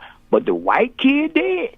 And they try to paint this picture, the white, the Metcalf, the perfect mom and dad, perfect family, and now everything, the truth then came up. I'm saying to myself, then why didn't white stream media reported this before? Why they were trying to report all the negatives information they could and make when they reporting the lies on the young brother there. You follow me? You want me to say that's part of the system, right?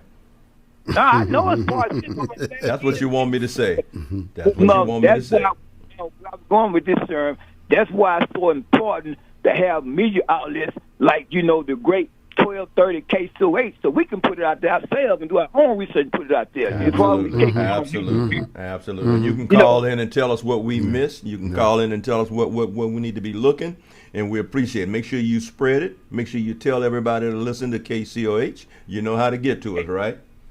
Make sure everybody to continue to support that great community center called Shape over there. Absolutely, my brother. Absolutely. Hey, man. And as far as President Obama being the black president, not only he's a black president, first black president, he's a president for all the people because he reached across us all to Republicans, just the white people, black people. He's a president for all the people. He's trying to be, but I heard some good old white people say, we're going to try to make him a one-time president. He's not my president. Mitch McConnell. Yeah, that's right. That's what they said. Yeah, look, but something. Look, I'm just going to put this in here, and then I'm going to step away from that part of it. You guys got it. But here's what I want to say. If people ask what did Obama do, like that's a mystery. The guy gave us he rescued us from an economy that was in turmoil, made it healthy, and then turned it over. He gave us the first black attorney general, and this is what too many of my black friends miss.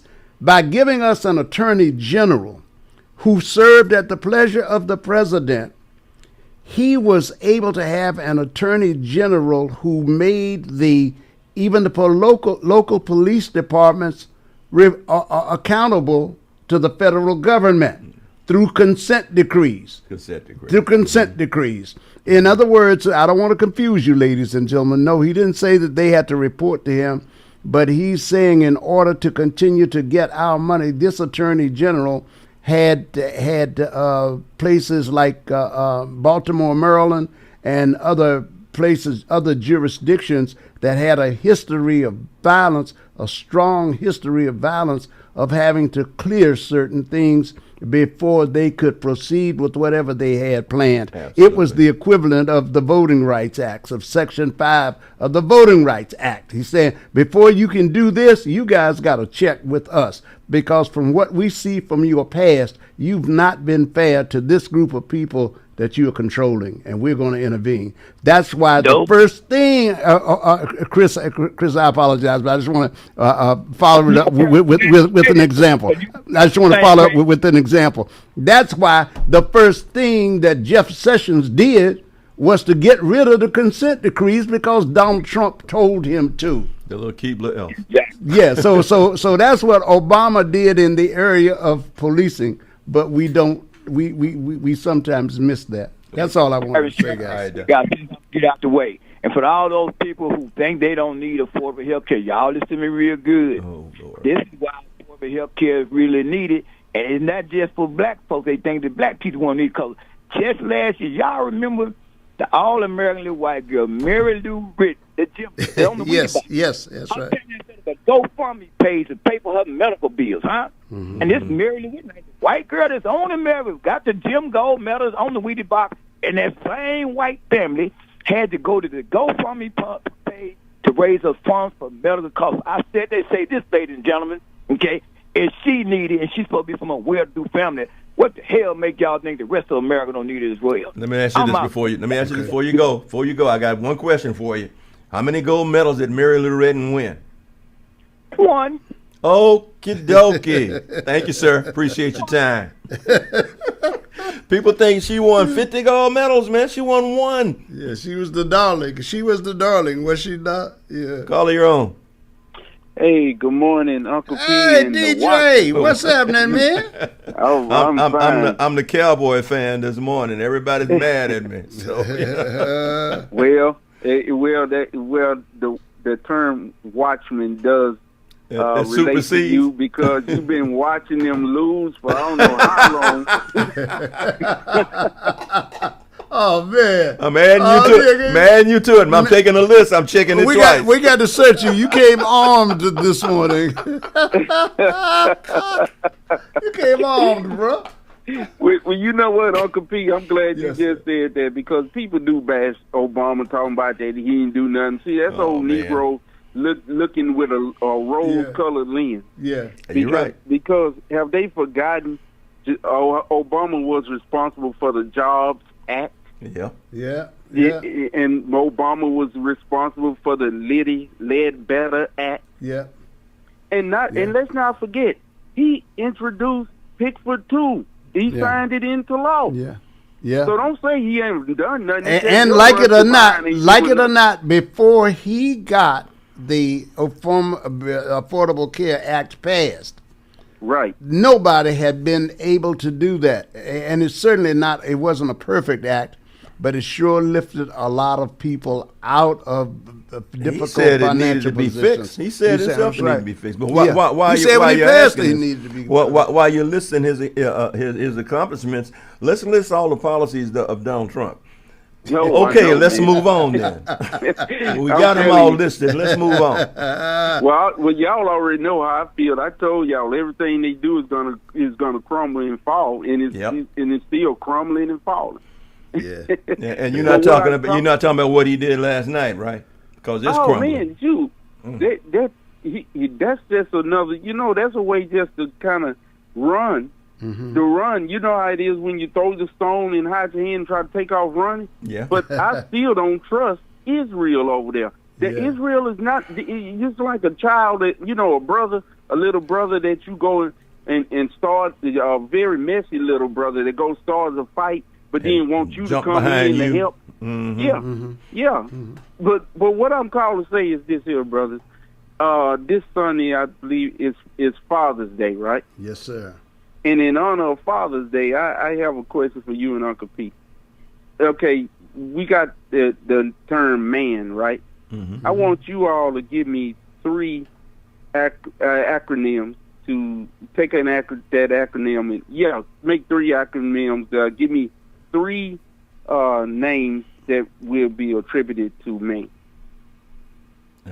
That's on the spot. And I give you 3. Well, let me give the example. Yeah. Okay. like man, it first would be money, assembly, and network. Okay. Network. Okay. Now what's y'all? Did you say network or net worth?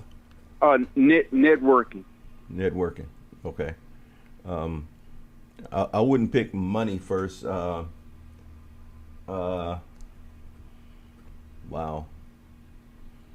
That's kind of hard for spot on. I'm gonna let Paris take it. What you got, Paris? You say an acronym. The acronym M-A-N. is SLAM. Mm-hmm. I'm trying to make it a sentence as well. Well, just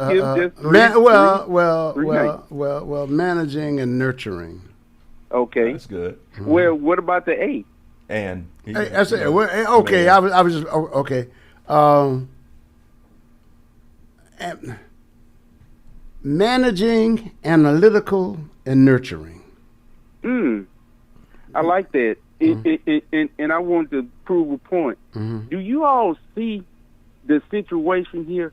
It's also whenever people are being put on the spot like that to define what a man is. You noticed how you get stumped on it? The reason for that, because right now what's going on in the world today, man, men cannot define themselves now. You can't define what. Wait. Hold on, because if you would have said the traits of man, here's what I would have said: characteristics of man, materialistic, analytical, and nurturing. Right. I would still leave nurturing in there. And we do like to judge things. We are analytical. We dissect things even before we understand what the hell we're dissecting sometimes. We do that. So we give you our analysis. And without saying, we are very materialistic. We are materialistic. I want the name brand. I want to be seen. I want it in my hand. When I see it, I'll believe it. Those are characteristics of material belief. So yeah, those are the traits that I think. You see why I defer to Paris Eley. but then think about it, man. Us as men, what is our primary function in a home? To bring in what? Money. Finance. So money, assembly. We supposed to assemble with one another if we actually networking with one another. But I want to bring that point out because, man, the Father's Day coming. How do you define yourself as a man, and how have you took the time to define to your son what a man is? Yeah, I agree with that. I'm not sure that I actually believe black men have gotten away from the assembly part. We don't come together enough. I think there's factions that do, but overall we don't come together enough. And I know you go to enough meetings with men, and you have men around you that either espouse to be what you are. You can expound to be what they are, and vice versa for younger people. But the main thing is we don't do that much anymore. That's just my opinion. And that's a sad thing because one of the things I did with my son growing up, and I pray that a lot of you all did as well. Whenever OG1 would have like the little talks and Brother Derek Muhammad and all of that, I made sure that he went and I took him. Yeah. And it's just like what Brother Watchman just said. I don't think we're doing enough of that. It's not like, I mean, you do assemble, but unfortunately, some of us are assembling at the bar. Oh, most of us are assembling at the bar. Well, most of us are. But where you assembling at as men to build civilizations and build communities and townships as our people did after slavery. But I just want to throw that out there, y'all. And we appreciate it. I try to get with my brothers that are people that I went to school with, people that I've come to meet since I've been an elder gentleman, so to speak, and try to meet up once a year minimum, because we just lose so many people in that time. Yes, sir. And just the conversation and the camaraderie is good for you. You know, whether you get anything accomplished or not, or whether you think you get anything accomplished or not, the camaraderie is good for you. That's why I like sitting around here. I can talk to Ralph Cooper. I can talk to Paris Eley. I can talk to Michael Harris. Man, you just don't understand what that does to my ego. And hey man, them being around legends is rubs legends, on you. absolute legends, absolute legends. Hey man, thanks for your call. Thank you. You know we appreciate you. I ain't call it your own. Yes, sir. I'll take a Jack and Coke. Jack and Coke. At the bar. You want that Diet Coke? Now there's a man who truly understands what it's like to be around legends. You got to be around legends. You got lives that last a long time. You got to tell 50 years worth of lies. Be around y'all guys, man. Y'all legendary. Yeah, they keep me on the mark right there, man. Speaking of legends, I'm trying to find out, how we gonna get back together with the Lord. I know it rained us out. What, about 3 Saturdays ago? I was trying to get over there. Oh man, you talking about the Pack Fest? Yeah. Oh man, you should have come on over, man. We did it on the inside. Believe me, we had more fun on the inside than we had on the outside. You should have showed up. Oh wow, should have, man. You should have just showed up and said, "Where y'all at?" Because we just went on inside and kept right on going. We had inside and outside. And when it started raining, when we saw that the rain was gonna wash out, we just moved everything inside. Oh man, I didn't know that. Oh I yeah, sure absolutely. Came right on over there. I thought that rain stopped everything. Let me tell you, I'm serious. We had more fun inside than we were having outside. I mean, it was the whole place was jumping, man. We had entertainers. We had the 2 black guys came over and really rocked the house. We had people who were. Baba Lola came. We had some incredible people. We had Mecca. I don't know if you're familiar with Mecca. Some of the new and upcoming artists. Tony Henry came in. I'm calling names, and if had you been to the Pack Fest, you would know these names by now. Tony Henry, you can probably look him up. Did Baba Lola sing? No, he didn't sing. He didn't sing for the Pack Fest, but he was there. Okay. And we just had a great time. I mean, it was one of those things that. Absolutely, you should have shown up for. We never missed a beat. We just slid on the inside. Yeah, I always try to keep in contact with him around about this time of year because, I know he take them kids up there to Alabama. Feed them. That's the first thing we dropped into this morning. First thing we did, and they are looking for people to come by and help them make that possible. So if you got time, stop on by. You can sponsor a kid. You can do part of a sponsorship, whatever you can do. Like the Lord says, one person can't do everything, but if we all do a little bit, it'll get done. Yeah. It will definitely get done. So just stop on by. Okay, man. I just want to say one thing about Carmelo Anthony. His lawyer, they really gave him some bad reputation. Representation. You're right. Representation, the word. That's my opinion too. Yeah, man, that was ridiculous, man. First of all, the jury. How you have a trial last one day? A murder trial last one day. 20 minutes. Last one day, man. And it took them 3 hours to deliberate on a murder trial. 20 minutes on the sentence, you said? Yeah. Took him 20 minutes? Give him 35 years. 20 minutes to give him 35 years. Well, check that out. That's crazy. If that's not grounds for appeal, I don't know what is. But, hey, I'm not an attorney. I don't know how that works. But, Brandon, you're not the only one who's that way. But at least you ain't lining up clients. I ain't lining up clients, but I do know that this ain't working for me. I do know that much. Yeah, man. No, that's ridiculous. My point of view, that's crazy, man. Well, you're floating with the majority. Yeah, anybody can just pick up a law book and read it. You ain't necessarily got to be an attorney. I mean, you could represent yourself really by law, but still, that you know what I'm talking about. Yeah, they say that all white jury. They just. I'm talking about his lawyers, man. Yeah, but I gotta say, I don't know what they did and didn't do. I didn't. So I haven't followed it like that. It sounds like I honestly haven't either, but I do know from what I read that just didn't come across to me as a legitimate. The main thing was I expected the trial to go at least a week.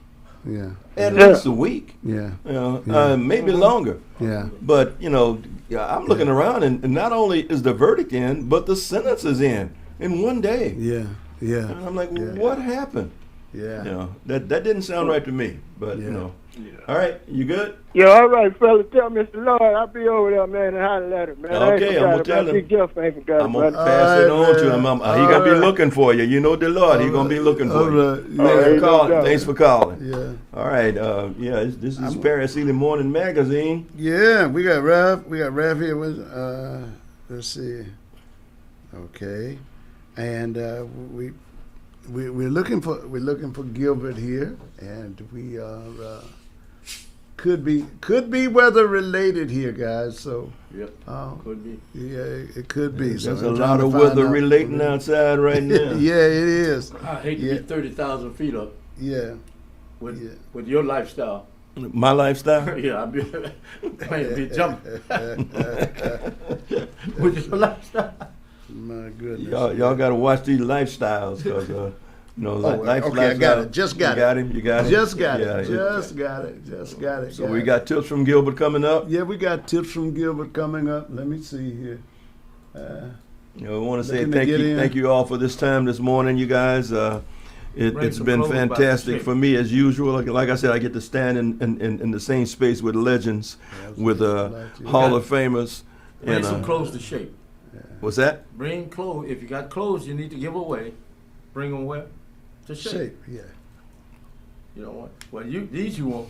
These you won't. Yeah, these you won't. These you won't. Okay, so we do have Gilbert coming up, guys. Men Yeah. suits. Yeah.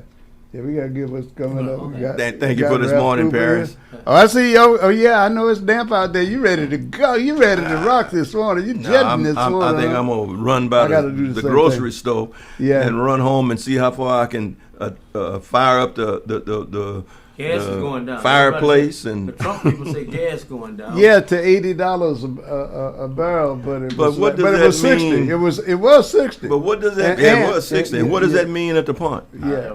They're not going down.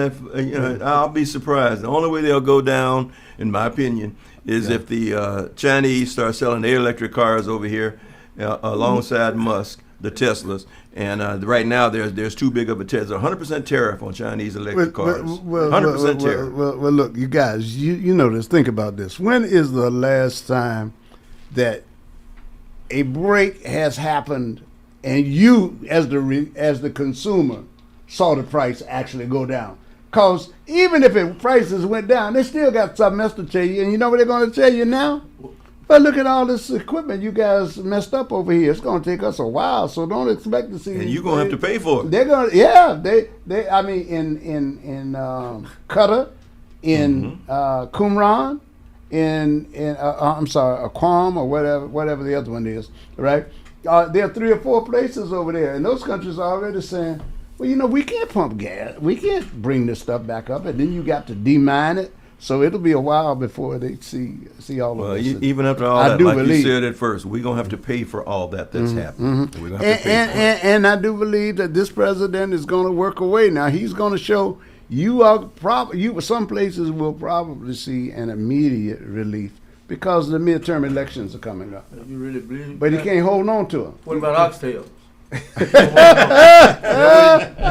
The midterm vote is dependent on the price of oxtails. Yeah, Up or down. yeah. Well, he's going to say. I think you're going to see some relief coming to farmers. You almost got it. Oxtails. That's farming. That's ranching or whatever. Farmers and cattle farmers. Oxtails. Yeah. All right. See, Ralph has his mind on the important things. Important things. Ralph's Oxtail taco.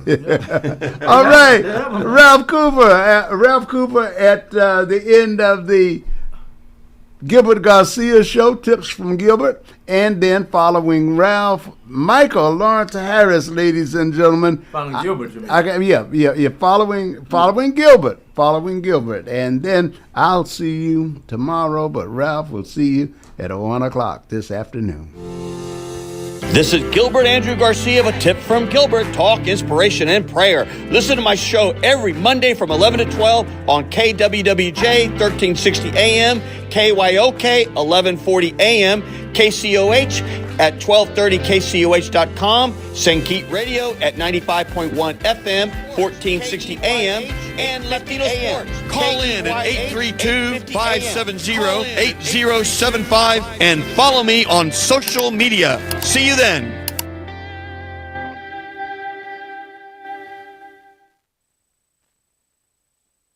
Gilbert Garcia with a tip for me. Houston, Harris County, here I am. Gilbert Garcia with a tip for me. Talk, inspiration, and prayer. Thank you, studio audience. And I have my guest, Johnny Carson, and I'm showing my age, had Ed McMahon. And I believe, isn't it Conan and Brian that has Andy? And, of course, Jimmy Kimmel has the guy, I forgot his name, but yes. you know who I mean. Well, I have Ruby Dang. Yeah, so she knows how to laugh on cue and all those great things. Well, we have a lot of guests that are going to be calling in today. And so, it's a wonderful time because, first of all, we're going to be celebrating here Juneteenth very soon. That's right. Yep. And Juneteenth is extraordinary history. Mm-hmm. And we're going to talk a little bit about that. And I asked one or two people to call in to talk a little bit about what Juneteenth may mean for them. And then, of course, we have all FIFA all the time. And all of you who are out there, I'm trying to get more people to sign up for my social media and all those sorts of things that I don't understand, but the young people in my firm do. And so I am doing things where I'm going to be sending text messages to the stadium during some of the games. I'm going to be sending them to and social media, also to the Fan Fest. And please click on there because we're going to have some giveaways, including a raffle. If you sign in, you're eligible for 6 tickets to the Dynamos. Oh, wonderful. Yeah, and I have I got to tell you, our firm has great seats. They're right there, like on the 50-yard line, midfield. And, of course, you can go to the club, which means in case it's too hot, you want to be in the AC. It's nice to escape. Yes, and you can have all the food and drink you can eat. And you have free parking. It's awesome. It's a really fun deal. And so we have a lot of different giveaways and this sort of thing for people that want to sign up. And, of course, I have some clips I want to show of soccer, especially. I want to talk a little bit about people said, Gilbert, you did not play soccer. I mean, I don't know why people don't think, You said it was invented back then? Yeah, if soccer was invented, not by Gilbert Garcia, but I played like, when it was just a stone rock. Yes. But I have some pictures of me with my team called Primo. And my nickname was the Assassin. Can you believe that? Wow, yeah, I can. Yeah, because I was always aggressive. I was the center fullback, which means my job was to make sure no one got behind me to score. And so we'll talk about that. And oh my God, I saw Germany. Talk about a clinic. They put on a clinic.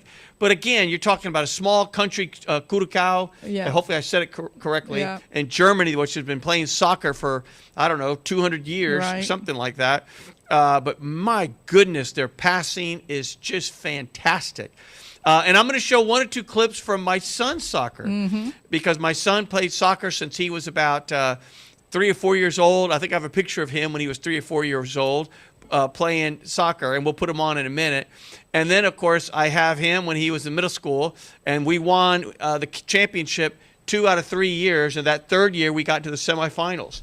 And my son scored 85 goals. Wow, 85 goals. Yeah, wow. in 3 years, and they retired his cleats. Wow, yes, how great. And then he played in high school, and so it was just a wonderful part of our life. All my sons, all 3 of them played soccer, and they were all very good athletes. And I coached for 40 seasons, Ruby. Wow. So we're going to talk a little bit about that as well. And then I want to talk about the Fan Fest because, what's interesting about the Fan Fest, first of all, it's packed. Mm-hmm. Yes. I mean, I tried to go. It was packed. I couldn't get in, but there were people milling around, and you could see all the different bars and restaurants, and there were people all having a great time. It was just incredible. And I can only imagine what it is at the games. I'm going to be going to 2 games. One of them, I think, is Saturday, and then another one. Wait a minute. I think one is Friday, and then the next one is the following Saturday. So I have 2 games, and I want to hear about how you're going to get there. So well, I know. Well, the good news is I don't live too far. Oh, that's right. But as it relates to how Houston, Harris County, and the world is getting to the game, guess how they're getting there? Houston Metro. That's right. For all Way to those go, Metro. Bill King and all these Yep. guys that are always bashing Metro, you know what I mean? You cannot put on an event like this That's right. without mass transit. And I'm going to show a clip, Ruby. There must have been 1,000 people waiting for the rail. And can you imagine if we did not have mass transit and the rail and all the things that for everyone is always, well, it's not this, it's not that. You can't do these events. And we got to hurry up and connect that University line, which goes east-west from the rail to the bus rapid transit. Because if you don't connect it, of course that bus rapid transit is going to have poor ridership. The whole point was to connect them so you have a system. I mean, that was the point. And of course, I don't know where we're going to be because I understand Metro's now diverting money that we had 2 referendums to get more money to transit to things that some people think, including me, that the city should be paying for, like roads and everything else. But we're going to go through a lot of these things and more. So I want to go back to Juneteenth because I was getting the president's Emancipation Proclamation. And when you read it, it's such an extraordinary document. And I'm just going to paraphrase just a couple of things. So this was read by the President of the United States, and it's a proclamation. He goes, whereas the 22nd day of September in the year of our Lord, 1862, a proclamation was issued by the President of the United States containing the following. So here's what he said. That on the first day of January, in the year of our Lord, 1863, all persons held as slaves within any state or designated part of a state, the people hereof shall then be in rebellion against the United States, shall be then henceforth, I know this is difficult language, and forever free. Forever free is a key word. Whether you are, again, all persons, I'm going to read that line again because I know I'm going too fast. All persons held as slaves within any state or designated part of a state. So that means any other state that's in rebellion against the United States shall then be forever free. And the executive government of the United States, including the military and naval authority, will recognize and maintain the freedom of such persons. Wow, that's powerful. That's powerful. And will do no act or acts to repress such persons or any of them in any efforts they may make for their actual freedom. So in other words, he's saying every one of the states, if you're a slave or any sort of state that's fighting against the United States or the Confederacy, any slave is now free. And the government's going to protect you. Unbelievable. And so it goes on to say many other things. And then he goes, I'm going to go to another part. It says, now, therefore, I, Abraham Lincoln, President of the United States, by virtue of the power in me vested as Commander-in-Chief, of the Army and Navies of the United States in time of actual armed rebellion against the authority and government of the United States, and as a fit and necessary war measure for suppressing said rebellion, do on this first day of January in the year of our Lord, 1863, in accordance with my purpose,